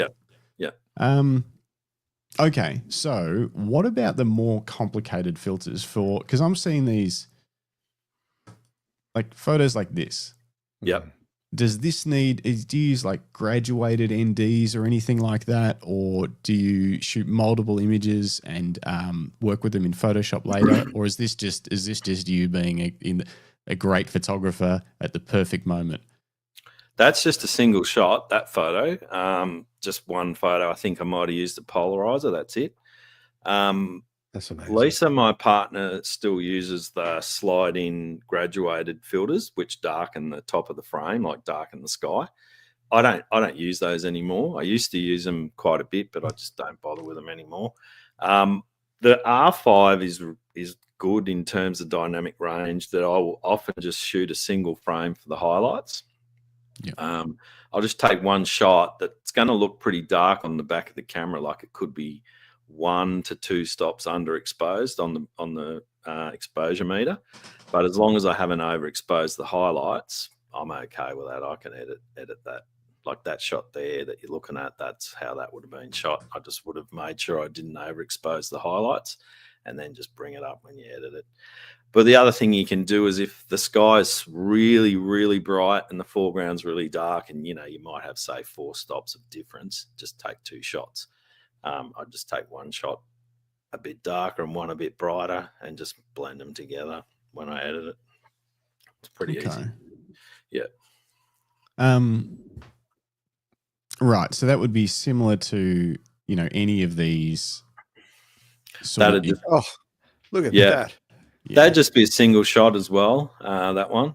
Most of my shots are single shots. Like probably 95% of them are single shots. Can we just go back to that for a sec, please, Justin? So, Brett, with CPLs, because I don't use filters because I don't do this sort of work, but the CPLs help to cut the glare off water as well, don't they? So you can see into what's below the surface. So if you have a look at this photo, you'll see the stones in the foreground. So in front of the stones, you can see into the water and see the stones on the bottom.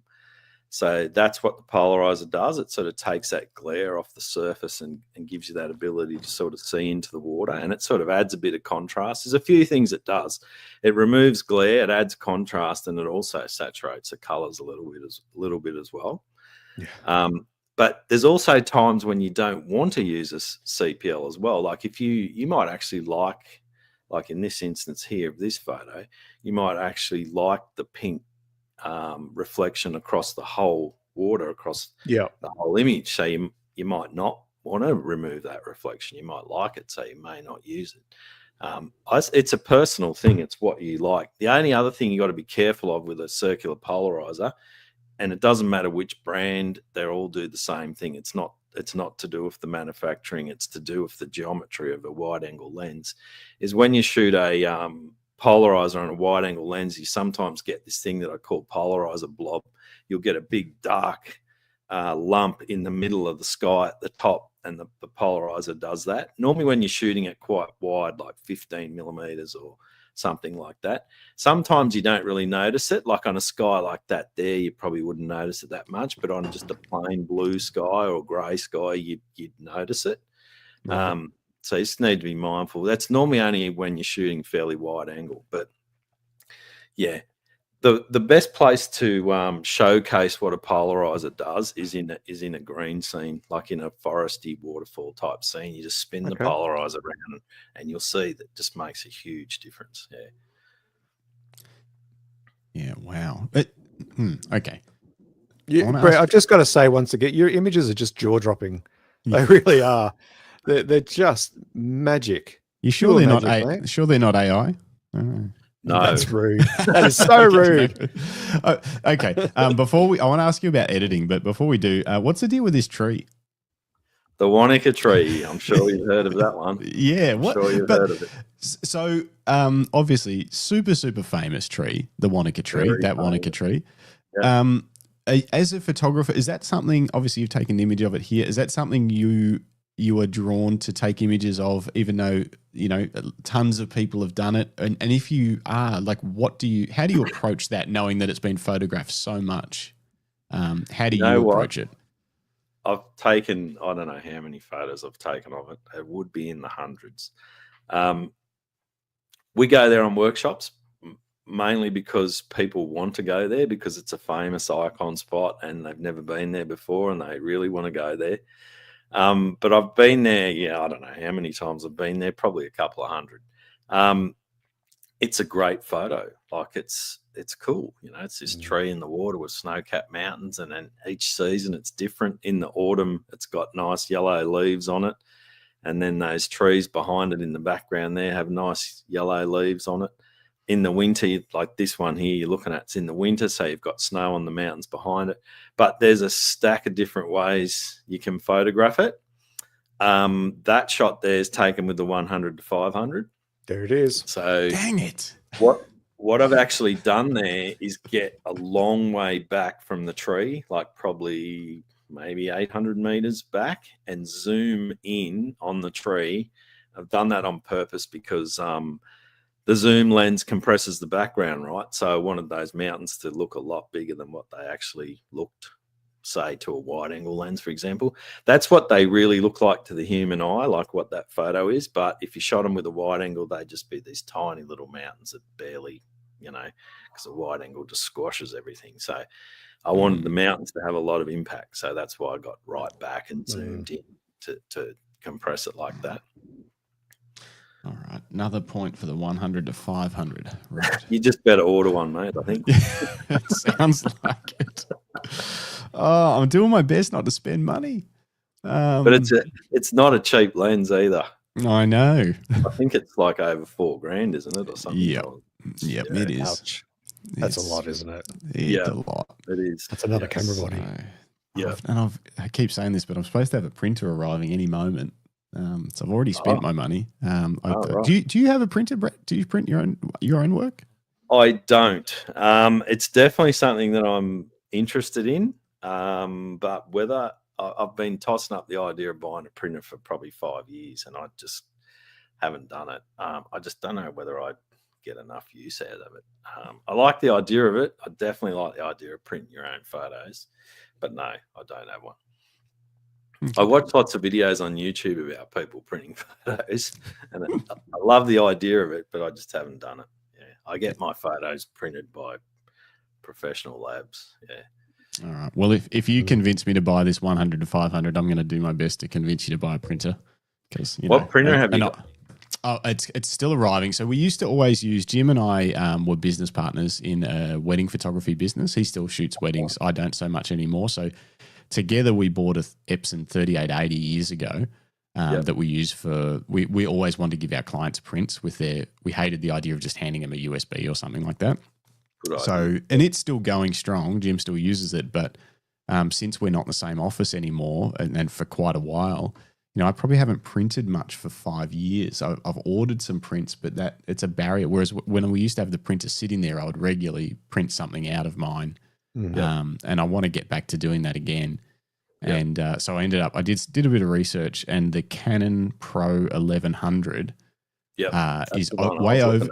Oh, really? Yeah. So it's super overkill for what I want, because it does up to A2. I don't plan on printing that big. I might, but I really actually honestly just wanted like really high quality A4 and then the odd kind of up to A3-ish width. But I did the calcs on print cartridges and the mills. So the next one down, the Pro, what is the next one down? Anyway, the smaller one than the Pro 1100 comes with 14 mil print cartridges. Yep. And the other one, the 1100 I'm getting, comes with 80 mil print cartridges. Right. There's 10 print cartridges in there, and it comes full. So, like, photo printers are different to your regular printers from Officeworks that may just have like a starter cartridge. These come with a full set of inks. So the Pro 1100 comes with like $900 to $1,000 worth of ink.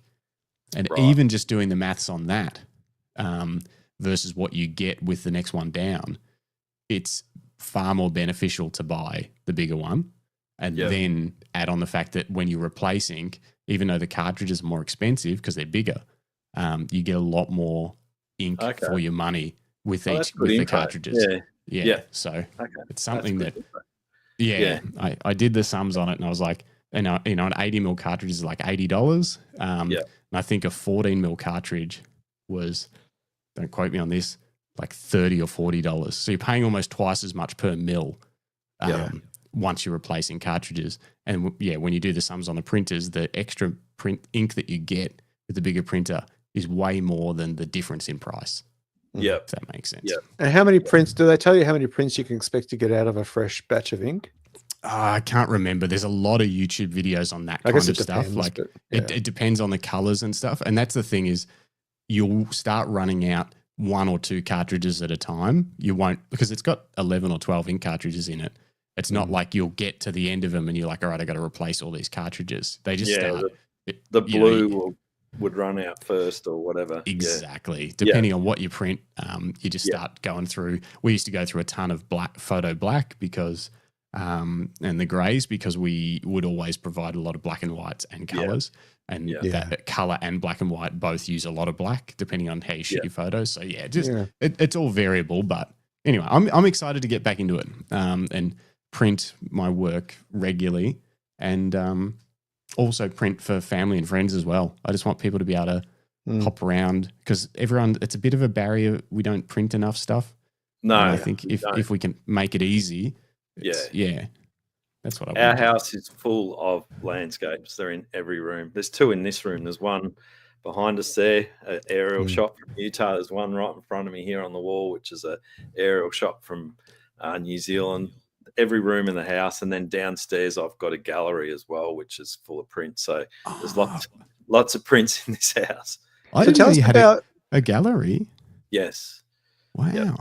Yep. Is that something that you invite people if they want to come and see your work, they can come and check it out? Yeah.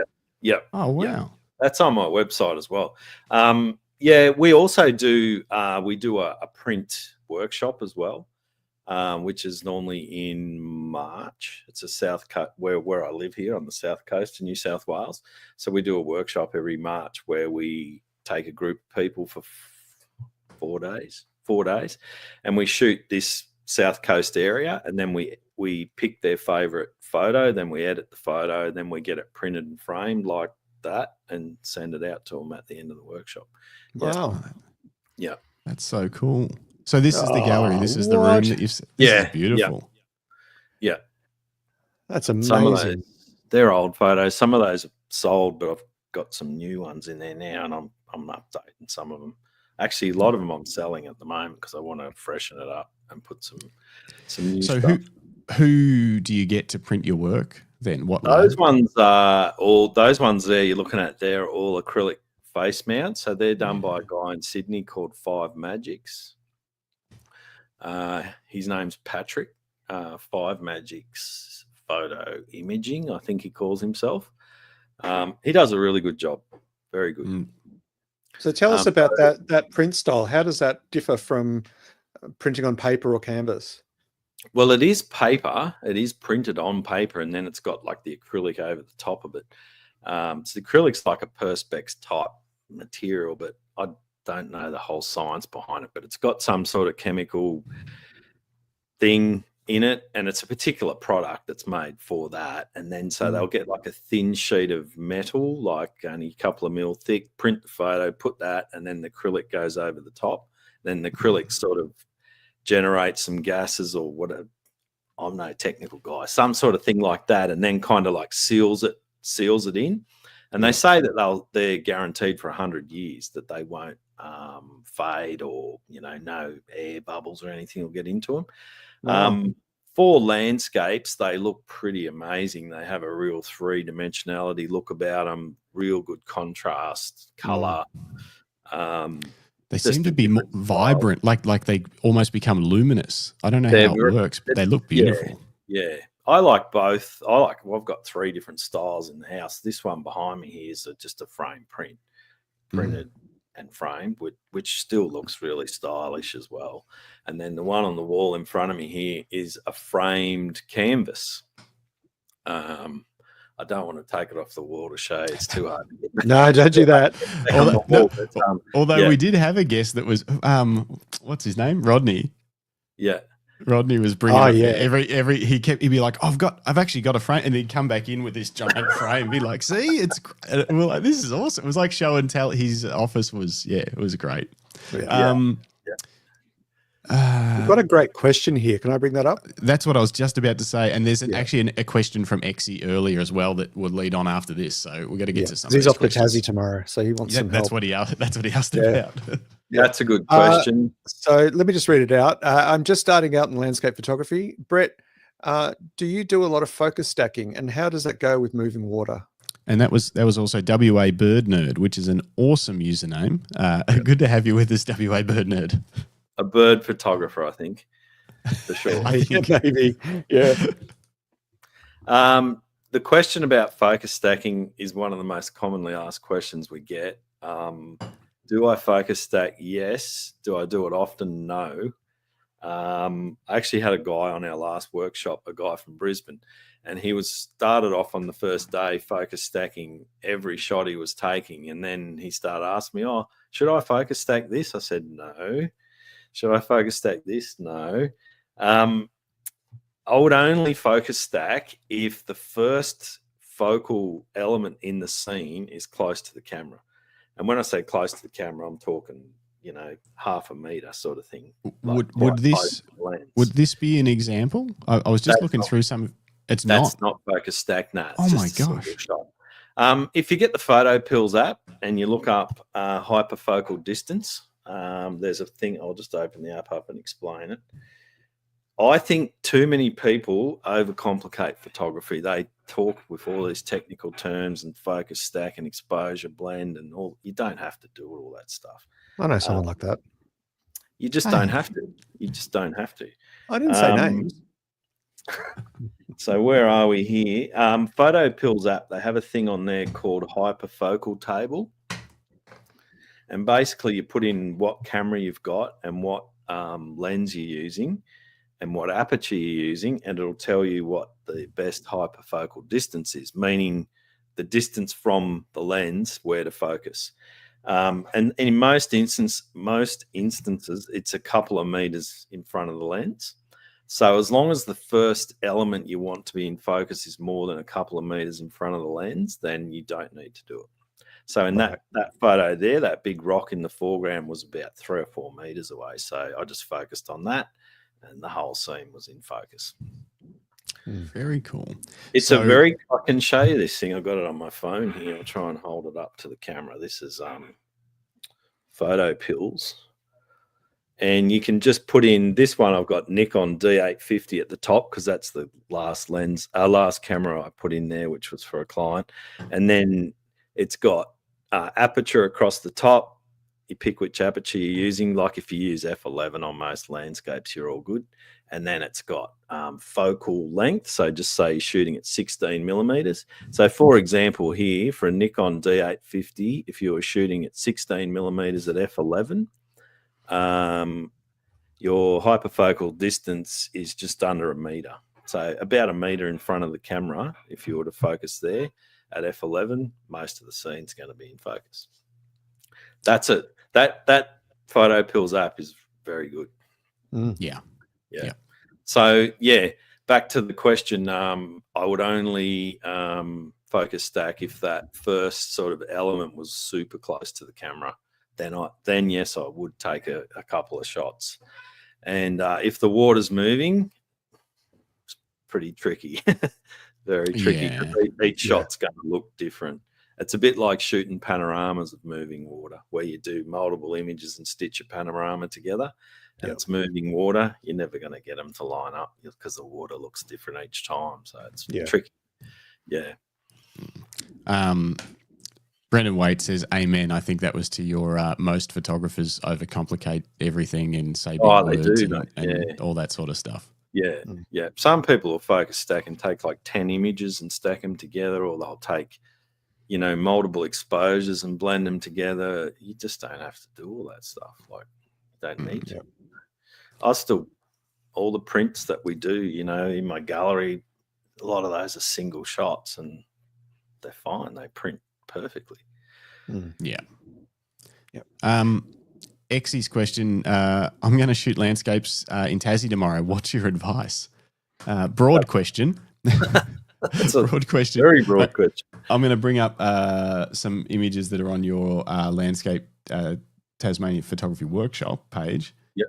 And whether any of these jog your memory of any particular tips, whether it's for Tassie or just landscape photography in general. What are your thoughts? Tasmania is, well, it doesn't matter where you go shooting landscapes. The approach to it's probably pretty much the same. The first thing I'd say is the old KISS theory: keep it simple, don't overcomplicate it. Yeah.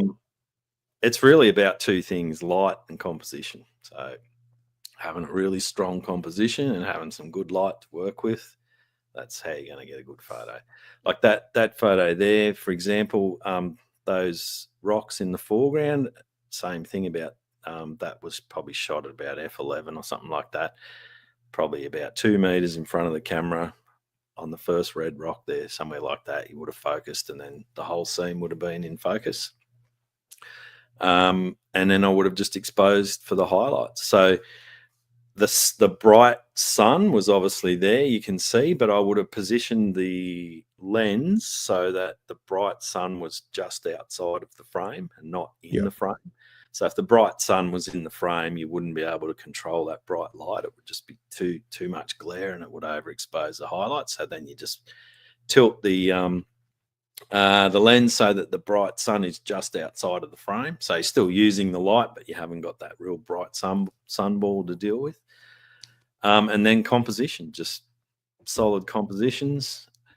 Tasmania, like anywhere, well, it doesn't matter where you go. The best light is at sunrise and sunset, always, like early morning, late evening. What else can I say about Tassie? The east coast of Tassie is really, really pretty, like the Bay of Fires region. Is that where this would have been taken? That's where that is, yep.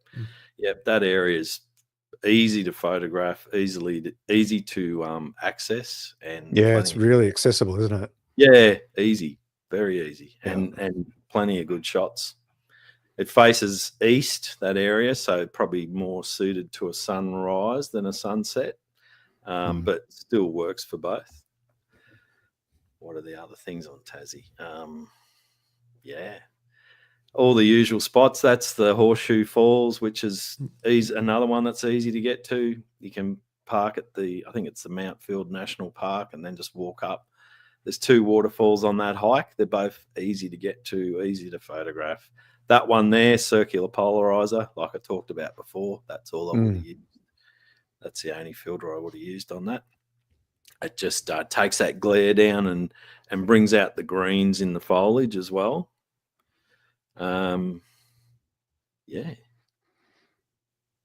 Whereabouts in Tassie are you headed, Exy? Let us know in the chat.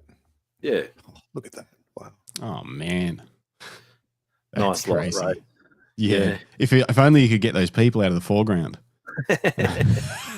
Well, we could make them disappear, but I kind of like the people. It's a beautiful shot. It's great. Yeah, that's a great way to say, come on a landscape workshop. That's about the best way you could say this is what we'll be doing. It's the best ad for it. Yeah. That's the idea of that photo, basically. Yeah. It's so good. Even the boat hiding out there. It's just The boat's quite cool. I don't know if you can probably see it. It might pixelate. I think there's some birds flying around the back of the boat as well.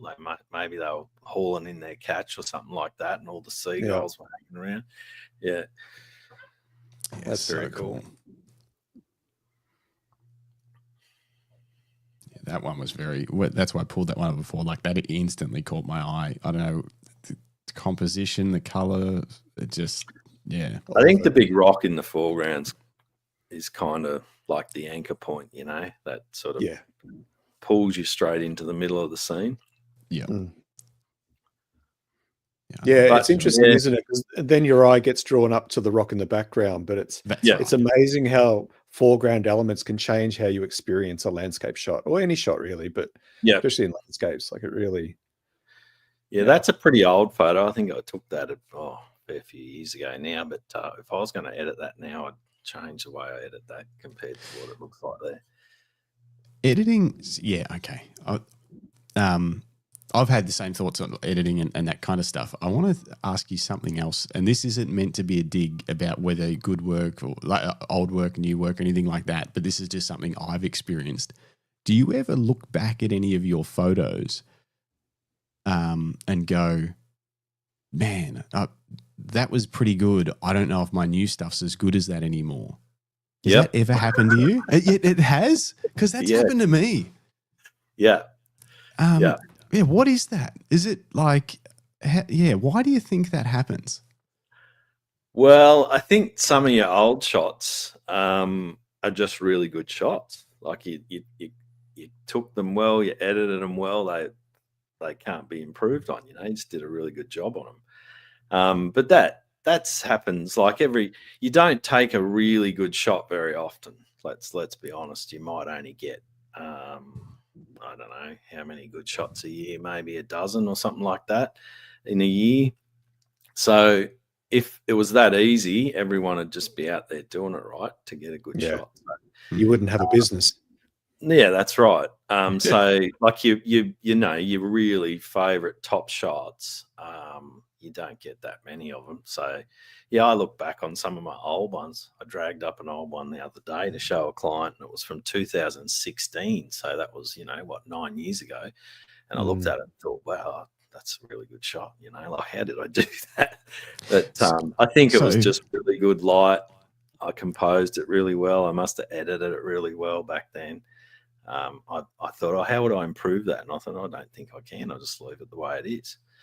So is that then an argument that if you're ever thinking about buying the latest and greatest gear, sometimes just looking at, your older images can be enough to be like, I probably don't need the latest and greatest gear because this photo is great and it was shot in 2016. It's completely different gear and it's great.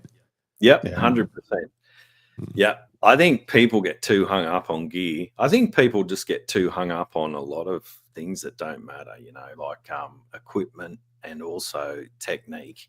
They, like editing and focus stacking, all those things we were talking about before. I would recommend just focusing more on getting all the simple elements nailed before you even think about doing anything else. And that can take years to hone in on little things like getting your composition skills really dialed in. But just most of my best shots are just taken in really good light. So I've made the effort to get to that location in good light. That is probably 50% of it, Yeah, there's a lot to be said for, and we've talked about this with other genres too. Sometimes when we have guests on, we talk about in photography, the need to be present. It's all very well to marvel over someone else's shot and say, what settings did you use? And what was your aperture? And, those sorts of things. But at the end of the day, you got yourself there. That's kind of like the first step to taking a great photo is being present multiple times at the right time. And, sometimes you're going to show up and it's going to be foul weather and you don't want to get your camera out, but you keep going back and you keep putting in that effort. And along the way, you learn. You build your own set of, skills and knowledge and experiences from failures and success. Yep. I've got a saying I've got lots of sayings or quotes. You can't buy a can of experience. So I like that one. That's a good one. That's good. There's no substitute for experience, right? So the more you go out and shoot, the better you're going to get. It's as simple as that. And it doesn't matter if you go out for a shoot. You are not going to get great shots every time you go out. You just aren't. That's just not how it goes. But every time you go out and shoot, especially if you're learning, every time you go out, you're going to learn something. And if you go out and you shoot and you don't get any award-winning or great photos, but if you learnt something, then it's worth it. Yeah. There's no substitute for time out there in the field shooting. That's how you learn. That's how you learn. That's how you fine-tune your composition skills. That's how you learn more about light. And that's why, like, for example, going on a workshop, I'm going to places with a group of people on a workshop, and I'll say to them, put your tripod over there and frame it up like this. And at 7:42, the sun's going to come up just behind that second little hill there, and the light's going to light up those trees 3 minutes later. And they go, how do you know all this shit? And you say, well, I've been here 100 times. I know that's what's going to happen, and that's experience. So, and another thing I always say to people, because people, they live busy lives, they work hard, they got families, all those things, so they don't always have a lot of time to get out and shoot. So, they might only have 3 or 4 times or half a dozen times a year, and they can only go to their local beach or their local river or whatever it is. But keep going back to those places if you like them, because you'll get to know you'll get to know the compositions that are on offer there. You'll get to know how the light works there. And the more you know about, for example, our local beach is only 800 metres down the road here, is really nice about 10 minutes after sunrise. That's probably the best time to get the good light there. And that's what happens. If you're going to get a good shot, that's the best time to be there. People, but you know that from going down there, stacks of times. Yeah. Yep. I always say to people, there's nothing wrong with revisiting the same location multiple times, which is what we do all the time. I had a photo, you had the photo on the screen there not long ago, a photo from Tasman Lake in New Zealand, which is that glacial lake there with the icebergs in it. And I put that photo on Facebook one day, and some lady wrote, you always seem to fluke perfect conditions or something like that. Whatever it was, some comment like that. And I'm like, do you know how many times I've been to that lake to get that photo? Like probably 30 times, Yeah. I didn't just rock up there and fluke it. I've been there 20 times before that and got nothing. Yeah. A couple of good comments. Robert Varner says the trick to landscape photography is to find a good landscape. True. It's a solid trick. True. And composition. And then figuring out how to capture it. Brendan Waits, Cameron Photo in Ocean Grove for all of your photography needs on the Great Ocean Road. Spot on. I find a lot of enthusiasts get tripped up on various techniques that they've seen on YouTube. The key is to use those techniques when required. And I think we're all guilty of that too. Like you learn something new and you're like, all right, when do I get to practice? When do I get to learn this new technique? And it's not the time, but you do it anyway because you've just learned it. And but he's spot on. It's learning having those tools in your tool belt, but not necessarily using it for every photo.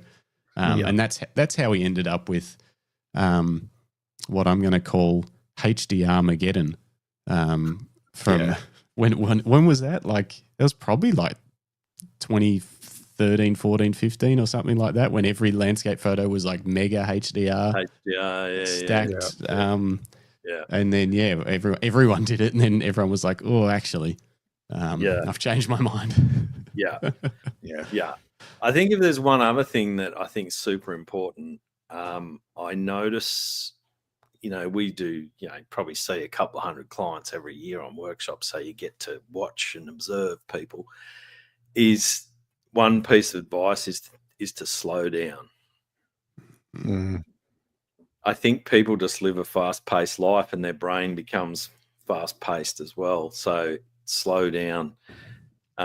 They get to a scene and it's like they're in a rush to get to get the job done sort of thing. Slow down, because you'll definitely be a better photographer if you can slow down. Like if you were to rock up at this scene here in front of us, and instead of just grabbing your camera and your tripod or whatever and setting up and just starting to take photographs, I never do that. I just put my camera bag on the ground and I just walk around for probably 15, 20 minutes at least, sometimes longer, sometimes half an hour, 40 minutes, walk around the whole scene, just looking at random things, what catches my eye. Sometimes I'll just sit on a rock for 10 minutes and just, look at the scene and start to think, well, how am I going to shoot this? And not just photograph what's obvious and right in front of you. You might walk 20 meters to the right and find something that you may not have seen, things like that. Always use my phone. I use my iPhone as like a composition finder. So I'll walk around. I think, oh, that could be a good shot there. Get my phone out, take a picture of it on my phone. Yep, looks good on the phone. Feels right. Then go and get the camera and tripod and then have a go at shooting it. So that's all like slowing everything down a lot to do that. But I think be more sort of methodical about it. And I always say to people, you only need one good photo. Don't get greedy. You come to a scene like that there, you just want one really good photo of it. I'd rather get one really good photo of that than 5 average photos of it. That would be more my approach. And like the composition, for example, I might tweak it 6 times. If I think that composition is the one, I might tweak that composition like 6 different times. I might move the tripod 2 inches higher, 2 inches lower, a couple of inches to the left, a couple of inches to the right, change the focal length 1 or 2 millimeters, just keep making little tweaks till every element in that frame looks right. And then I'm like, that I'm happy with that. Yeah.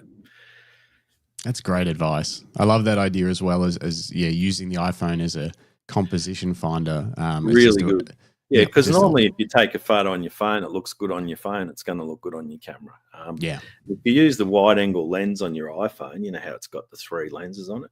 If you use the wide angle lens, it basically looks the same as a wide angle landscape lens, like a 15 to 35 or 16 to 35. Yeah, that's great advice. So, Exy, did you get all of that? You are ready now for your Tasmania trip tomorrow. You've got the best advice from an expert. You've got no excuses. Go make some great images. Yeah. No pressure. And now, no pressure. And now, because we're heading towards the end of this podcast, and I haven't got my selfish part out of it yet, we're going to literally. Sorry, guys. If you were here for photography talk, you'll have to leave because now we're going to talk about New Zealand. Yeah. Where should I go? What should I do? No. So specifically, let's keep it somewhat photography related. What I'm hoping that you can tell me is, how do we stay away from crowds and see cool stuff, enjoy our time, and just immerse ourselves in the New Zealand landscape? Well, most of the crowds will be at the same places. So right in the middle of your map there, you got Lake Tekapo. That's where there'll be plenty of crowds there at Lake Tekapo because there's a car park right next to the lake where the church is, and everyone can just drive their car there, coach buses, all that kind of stuff. Wanaka's another one. There's going to be crowds. Milford Sound's actually normally not too bad. Like, even though it's such a popular place, if you shoot a sunset or a sunrise there's not normally many people there. All the tourists at Milford Sound come and go in the middle of the day because they do the boat cruises, and they normally finish about 3 o'clock in the afternoon. So if you go after that, there's not many people there.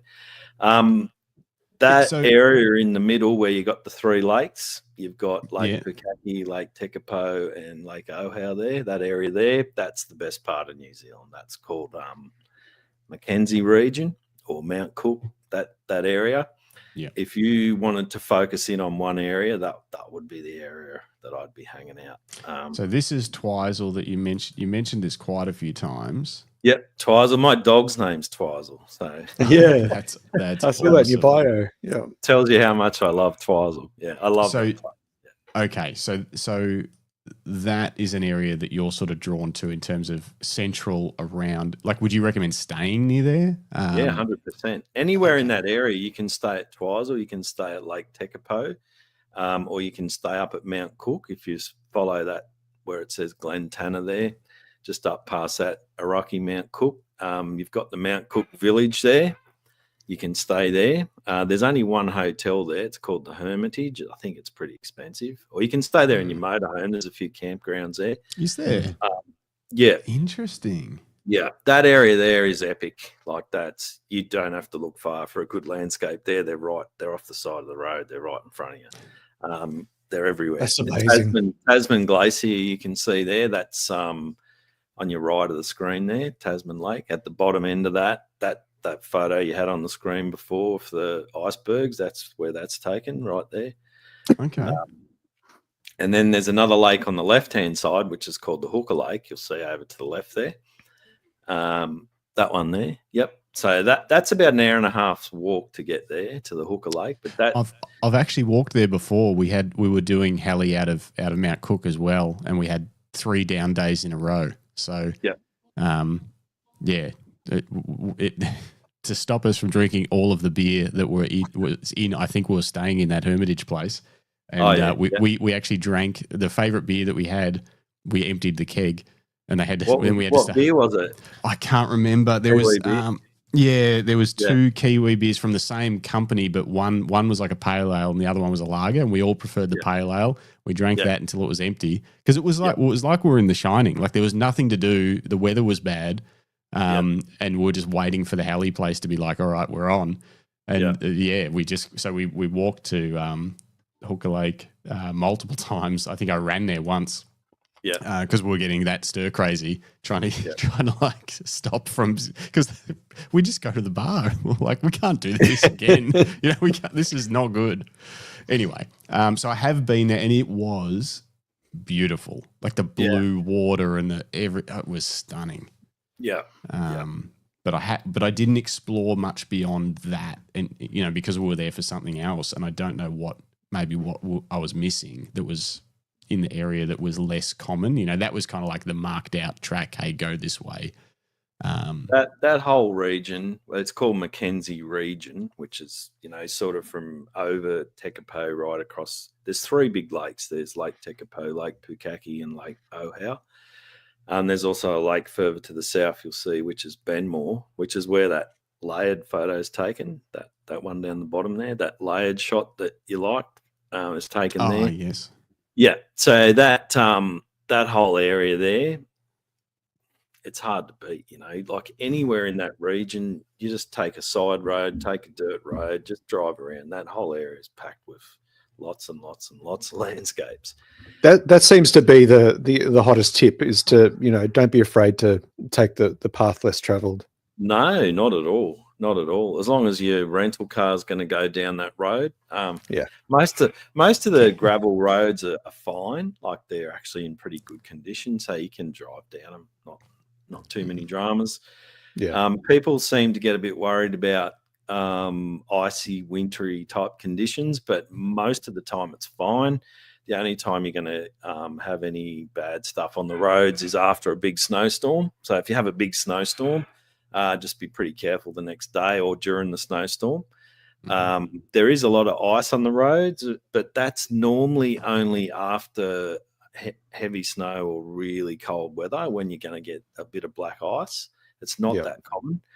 And the best way to avoid the black ice is don't drive on the roads early in the morning. Just wait till sort of 10 o'clock or something like that. Okay. Don't be the pioneer. Don't be the first guy on the road in the morning.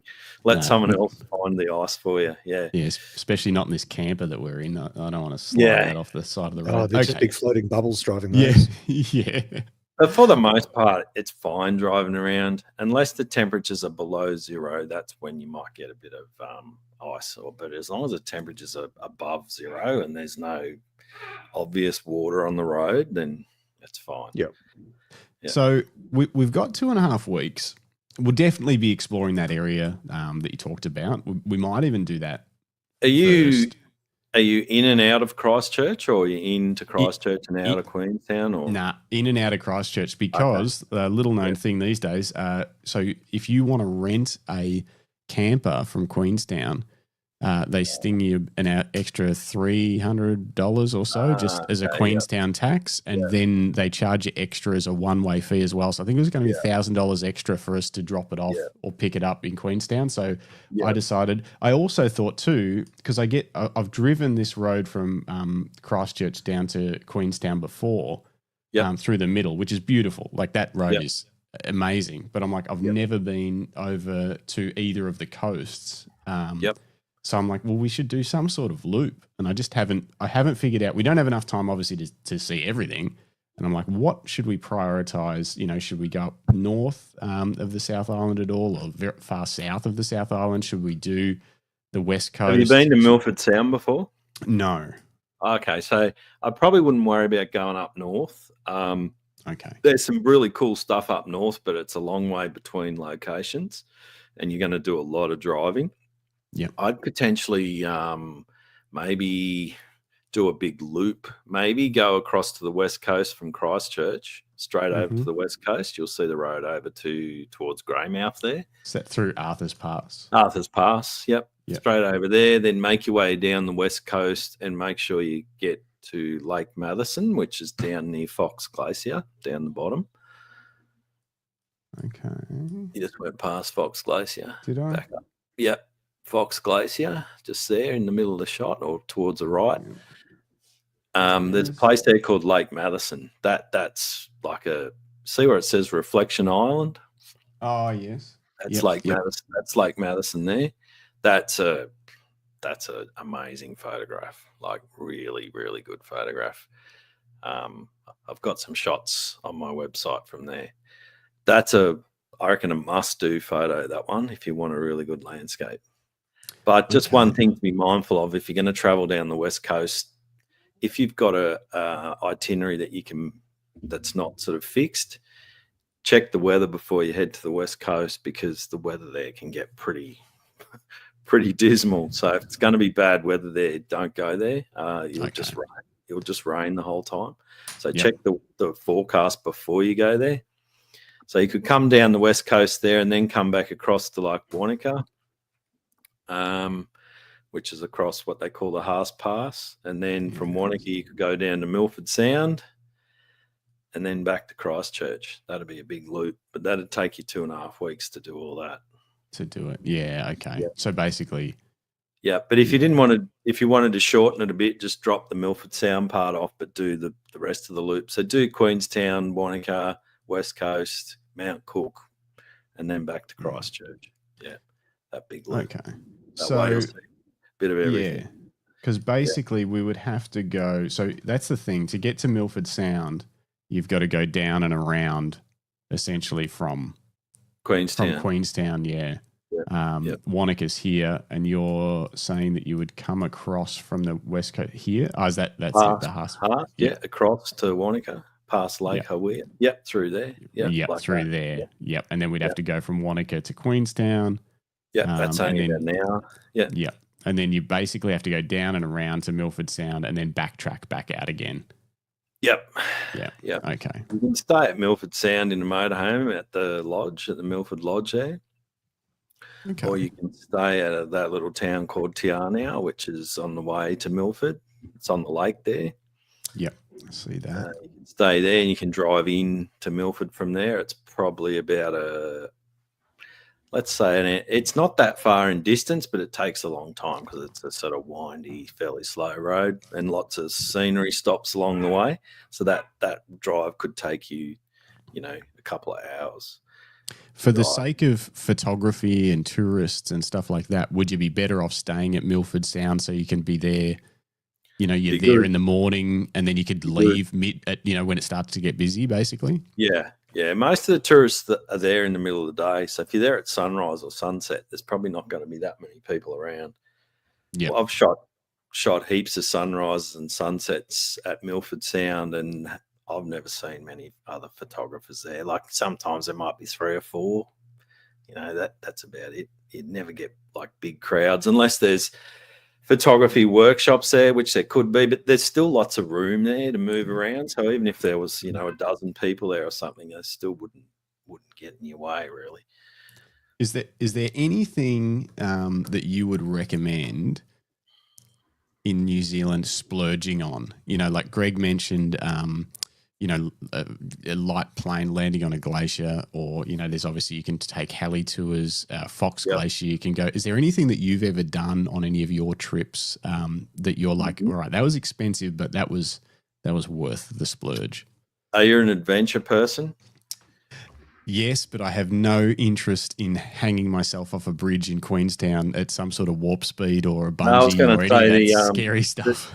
The shot over the jet boat. Oh, yeah. The red one. Yeah, that's pretty cool. That's okay. I've done that half a dozen times now. That's worth doing. That's good fun. You can take your kids and wife and everything on that. It's not too scary. I don't think they even get up to 100 k's an hour. They might only get up to 80 or something like that. But that's super fun. There's another jet boat ride out at Glenorchy, which is the Dart River Jet. It's a blue one, and it's a combination of a jet boat ride, but also a bit of a nature type experience. And then you get out in these little kayaks and paddle through a gorge, and it's sort of a bit of a mix. That's really good as well. Those two. I don't know if you like wine and food and all that stuff. There's lots of good wine and food options around that Otago region, around Queenstown, Wanaka region. If you want to send me a note or something, I can send you some places to go. It's crazy you say that. I actually got an email yesterday from one of the listeners of the show, Paul, who any dedicated listener would know as Thanks Paul. He needed to get some winter photography gloves, and we set up a code for him to use, but I told everyone what the code was, and it got used more than any other code that we've ever put out, this code called Thanks Paul. Anyway, he sent me an email with all his recommendations from his he's going soon, but he's been before, and I was like, the podcast is amazing. Look at all these recommendations of where to go and stay and different things. So we don't need a ton of things, but even just a one-off thing like, hey, this restaurant was great. Like if you're in this area, go there. It was amazing. Anything like that you or anyone else knows of. I mean, there's some good restaurants special. Good restaurants in Queenstown. If you're going to happen to be there, there's some very good ones actually. Yeah, we'll probably do a couple of nights in Queenstown. I think not a ton of time because we're staying in the camper. I'll have to try and find somewhere nearby that we can park and sleep and stuff. I don't know if there's one close. Yeah, there's one in walking distance of the main street where you can park your camper van. Oh, that would be awesome. Yeah, it's just up. I think it's got what's it called? I know where it is. I can't think of the name of it, but it's right in town. You can park your camper and camp there and walk into town. It's probably wouldn't even be a 10-minute walk, 5-minute walk probably. Oh, that is awesome. I was worried we were going to be sort of stuck on the fringe of town and either have to like pack the camper up to drive into town and then try and find a park or whatever. No, you could camp there. Oh, that's cool. Yeah, well, we'll definitely spend a couple of nights. Yeah, another thing would be to do a helicopter flight. There's stacks of different ones. You can do them around Lake Tekapo. You can do them around Mount Cook. Do them around Wanaka, Queenstown, Milford. It really depends what you want to see. There's a few companies. I've been on a bunch of heli flights there, and I work with a few different companies there, so I could put you onto a couple. And any that you think is a worthwhile experience, actually, that I would like to do that because Yelena is, as I said, like I'm lucky enough to be doing heli snowboarding, but Yelena's not joining me until after that, and I'd love for her to see the mountains and the glaciers from up high. It really was. That was almost better than the snowboarding part of the first time I did it. Just seeing everything from that aerial view, it was indescribable. Yeah, maybe look up the sunrise flight over Mount Aspiring. I think it's Glenorchy Air that do that. That's in a plane, not a helicopter, small plane. That's a good one. Yeah. Okay. Still get good photos out the window if you put your camera like really close to the window and use a zoom. like a 24 to 105 sort of lens. Yeah, that'd be a good one to do. You could take your whole family on that. All right. Sunrise Flight, Mount Aspiring. Oh, Yeah, I think it's Glen Orky Air is the company that do it. They're a local company as well. Yeah, I think Bruce said that when he went up, he used a fixed wing because it was also cheaper than the helicopter tours. Yeah, planes are a lot cheaper than helicopters. Helicopters will cost you about $2,000 an hour to charter. So if you got to doing a workshop and you're hiring 2 helicopters, it's $4,000. So it's not cheap. But planes are definitely cheaper. Helicopters are more maneuverable, so they can move faster and quicker. Planes are cheaper. 6 one half dozen the other, really. Like, it depends. Yeah. Going up in a helicopter over the mountains on a windy day is fun. I don't know what. I don't want to do that. It doesn't make any. It doesn't. It wasn't a super. Scary. Yeah, it wasn't a super windy day or anything. But I don't know what it is about helicopters. But when you're flying over, the top of a mountain, and then it suddenly drops away. Yeah. Even though we haven't changed anything about our flight, it still scares the pants off me. I don't know why. Like when you're like going over the top and then you drop away and it's just like, it's terrifying. And I don't understand what it is. It's a scary. And sometimes they just move up and down and just from wind currents and stuff. And you're like, grab on a bit tighter. Normally that time of year, August, it should be pretty calm weather unless a front comes in or something. But normally the winter weather's fairly calm. Just cold. That's all. Yeah. If you're up there, it's cold. But that's why a plane might be better because it wouldn't be as cold in the plane as a chopper. Oh, that's true. Yeah. Yeah. Dress warm. Phoenix says good morning. Thanks for joining us. We're towards the end of the show, Phoenix, but you can always, once we're done, you can loop back to the start and watch from the beginning. So this podcast or this stream will be on YouTube. Yep. Is that where people can rewatch it, or are they absolutely better?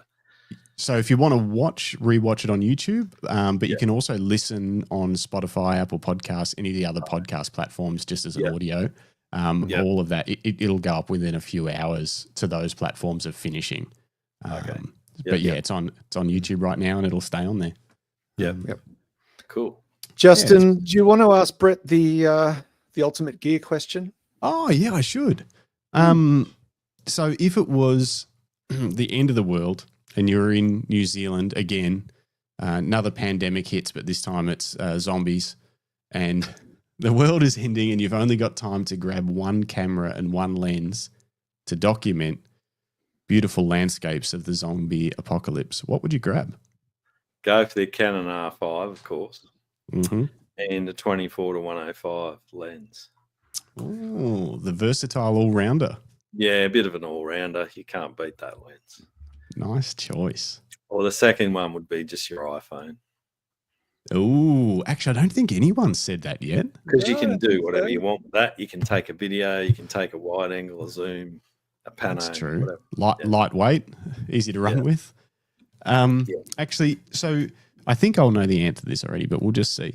The R5, any interest in updating to the R5 Mark II or not for you? Not for me, no. Why is that? It's not much different. I know some people start arguing with me about this and says it does this, it does that, but they're the people that have bought it. So as far as what I do, it's not really any different. It's got a lot of other fancy features that probably are good for wildlife or sports or portraits. But as far as it being a landscape camera, the only thing that's going to make it better for me is whether it's got more megapixels, more dynamic range, or better image stabilization. And if it only had one of those, I still wouldn't buy it because it's not enough. So, no.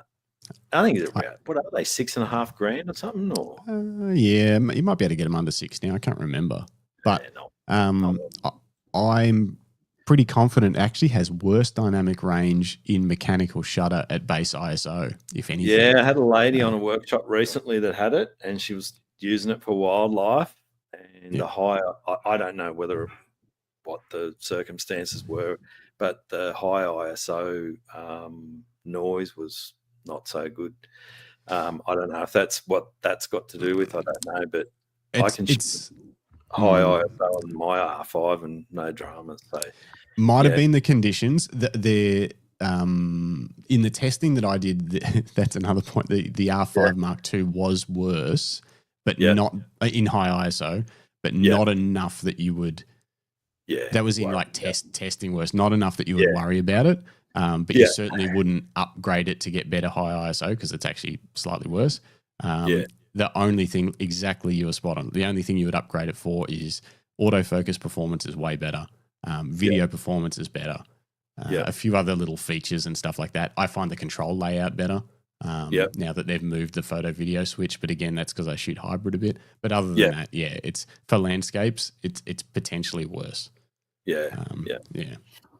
So that's interesting. My R5 has been an absolute beast of a camera. I've had it for, I don't know, years now, and I've dropped it. It's got, saltwater corrosion all over it. All sorts. It still takes a photo like it did the day I bought it. It's the best camera I've ever had by a long way. Yeah. Oh, that's awesome. That's a great endorsement. Yeah. Have you ever thought about Canon, if you're listening? Canon, yeah. Hey, hook him up. Okay, him up. Have you ever thought about a infrared or full spectrum conversion?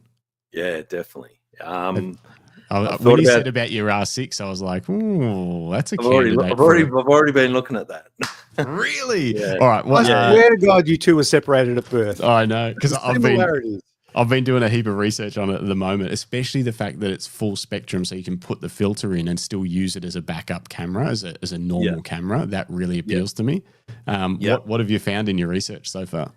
Well, I haven't done it, but I've definitely thought about it. We've had a couple of clients come on workshop. I never really considered infrared much, but we've had a couple of clients come on workshops that have got cameras that they've had converted and seen some of the stuff they took, and it's cool. It's just something really different, I like those real sort of, and then I started following a guy on YouTube that does infrared. I can't remember what his name is now. Have to look him up. But I like those infrared scenes that have got that real blue, black, white sort of palette to them. They look like a real wintry scene. They almost look like some of those hoarfrost photos. Yeah. I sort of really like that look. So, I wouldn't mind having an experiment with that sort of stuff. Yeah, very cool. I found a company in Melbourne that can do the conversion. That's the name of that place? I think Imaging by Design. Yeah, I think I looked them up online. Yeah, used to be Camera Clinic. Their website's pretty average. Doesn't have much information on it. Looks really old. But I called them and they are super helpful, really knowledgeable straight off the bat. And we're hopefully going to get, I think his name was Wayne, either the owner or the guy that runs it or whatever. We're going to try and get him on the podcast with a couple of infrared photographers, hopefully, just to kind of have a bit of a discussion around the ins and outs of converting cameras and what the different light spectrum, filters and conversions and stuff, what sort of, what's the best one to start with, all that kind of stuff. So we want to do that because I'm pretty keen on it at the moment. It looks like a lot of fun. Yeah. It's just something different, isn't it? Yeah. So anyway, I'll you'll find out if I end up buying one of those as well. One thing at a time. 100 to 500. If I update the R5 at some point, which I will, but I'll probably wait till they bring out something better. I want more megapixels. Do you reckon they will? Do you reckon Canon are going to surprise at some stage with a megapixel jump to 70 or 80 or something like that and get in front of again with a high res camera? I think they will, but when it happens, who knows? You know what Canon are like. Nothing happens in a hurry with Canon. It took them about 6 years to bring out the R5. So So when that happens, then I'll have a spare R5. Then I might do the R6 as a infrared, maybe. Yeah, it's a good idea. That's a solid plan. That's a super underrated camera, that R6. That is a really good camera. It hasn't got the megapixels as the R5, but it's a awesome camera, and its low light stuff is amazing. It's better than the R5.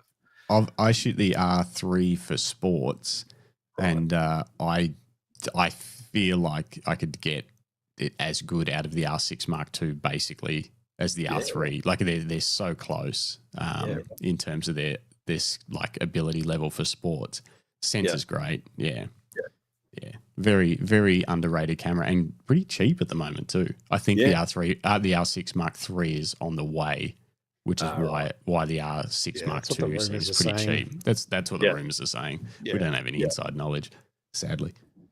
All right, before we let you go, let's find out how should people stay in touch with you? You mentioned about trying to stay in touch with people. Like where can they find out about workshops, about because you've even got some online courses on editing. I wanted to talk about that, but we've spent too much time talking about New Zealand. Where should people follow you to keep up with everything that you do? My website, brettwoodphotos.com. But one thing we do is a regular newsletter, which has actually grown a lot in the last 12 months. Our newsletter list has almost doubled. Awesome. So we do, we were trying to do a newsletter every fortnight, which we were doing earlier in the year, but at the moment, I don't think we've put one out now for about a month because we've just been busy, but probably put one out this week. But they should definitely sign up to the newsletter because it's not a newsletter about just trying to sell you things. There's actually something in it for you guys. We give, in every newsletter, we actually give quite a bit. So we give tutorials, we give information on things, like there's a bit in it for the subscribers. So that would be the best one. Just go to the website and sign up to the newsletter. Just click on newsletter up the top, put your stuff in like I just did, and then hit submit. Yep. And you'll get a unique code. Will you? Yeah, you get a code. You do too. That's right. I forgot about that. What does that do? Is it a discount code for buying stuff off the website or something? Yeah. Cool. Yeah. So the newsletter is probably the best one. The other thing that I really put a lot of focus into now is YouTube. So follow my YouTube channel. I try and do a video every 2 weeks, sometimes every week. But, I try hard to do a lot of video on YouTube. And that's definitely a big focus for me going forward, is doing more and more and more stuff on YouTube. Yeah. So, follow the YouTube channel. There's heaps of good videos on there. There's a very long video on there, or not very long, I think it might be half an hour or something, about Nissi jet mag filters. There's all sorts of stuff, but there's editing videos on there. There's in the field landscape vlogs, just out wandering around taking pictures. That would be the best. Cool. Social media I use as well, Facebook and Instagram, but I don't take that stuff too seriously, to be honest with you. I use it, but YouTube, website, newsletter would be the best ones. Yeah. Awesome. Cool. Well, WA Bird Nerd has subscribed to newsletter and on YouTube. Awesome. Cool. Thanks. LTK Photo says, this has been great. I've learned a lot. Me too. Thank you very much. It's been super useful. And Philip Johnson says, love Brett's YouTube. Thanks for that. Jim says, thanks for an awesome episode. Robert Varner says, helicopter. Yeah. And earlier, Brendan Waits said, HDR. I agree. Robert says, goodbye from New Jersey, USA. Thanks for joining us again, Robert. It's always good to see you from all the way on the other side of the planet, which is pretty cool. Yeah. It's been a wonderful episode. I really enjoyed it. I'll have to have you on again. Problem. Yeah, we'd love to have you back. We will wrap for the day, folks. Please join me in thanking Brett Wood for sharing his time with us today, but also lots of nuggets of wisdom. And obviously, Justin gained a lot of info and insight about New Zealand, which is wonderful. It's the only reason he set up this podcast is for self-interest. It's very selfish. It is very selfish. But on that note, Brett, thank you so much for your time today and for sharing your inspirational journey and your amazing, absolutely jaw-dropping work. You have to be pretty proud of that. It's absolutely, you have a stunning eye. You've got a pair of them, but you know what I mean. But look, we will wrap it there, folks. Just a reminder that this is the Camera Life podcast, and it is brought to you by Lucky Straps. luckystraps.com for premium leather camera straps made here in Victoria, Australia, Aussie made. But check out the site because we also sell belts. We sell Valorant gloves. They also have some beanies and some other nice things for this time of year, especially in the southern half of the globe. Pretty chilly. So go and check out the gloves as well. And please, if you're watching along and if you're new to the channel, make sure you like this episode. It helps other people find it. Subscribe and tickle the bell so that you get notified of every upcoming episode as it happens. This has been episode 99. We are hitting our 100 mark next Monday night. One more thing before you hang up. I know you're trying to promote your YouTube channel, but I just thought because if you get comments on your YouTube, that helps as well. So if anyone's got any questions or anything they want to ask, if they just leave a comment on YouTube, I can get back to them. Legend, that would be great. Yeah, if you're listening back later on, or it pops into your head, drop them down below. That'd be great if you can, Brett. We'll let you know if we see any that you can chime in on. That would be amazing. And of course, if you aren't subscribed to Brett's channel, go to Brett Wood on YouTube. You'll find it. I think it's Brentwood Photos on YouTube. Brentwood Photos. It's you'll definitely know it when you see it because you'll see these amazing landscape images and a whole lot of videos about Nissi filters. Oh, actually, tonight at 7:30, the premiere of your Utah video. 7:30 tonight on YouTube, Australian Eastern Standard Time. So jump on there tonight if you need some viewing because that the photos from we didn't even talk about that. Oh my gosh, we need to do a whole nother episode. I think we might need to get you back on. Sorry, Brett, drag you through it all again. That's but all right. But look, folks, we're going to say goodbye. Justin's going to play the music, but thank you to everybody who's watched, commented, asked questions. We value that. It's why we do what we do. Because we want your involvement in this discussion just as much as our guests. So, thanks for joining us today. Good to see you all again. We'll see you Monday night, 7:30 p.m. Australian Eastern Standard Time for our 100th episode. That's a pretty good milestone we're celebrating, I think. Pretty good. I look forward to my bonus. But let's play the music and say our farewells. All right. Well, David Mascaro, just back in time to say goodbye. Good to see you, David, for a moment. How's San Francisco? You'll have to go back and watch it from the start and let us know. Comment below later. Let us know what you thought. Rodney Nicholson says, great show. It's great to see you, WA Bird Nerd. We'll look forward to seeing you on future episodes. Everybody, you're all legends. Catch you later on. Thanks, team.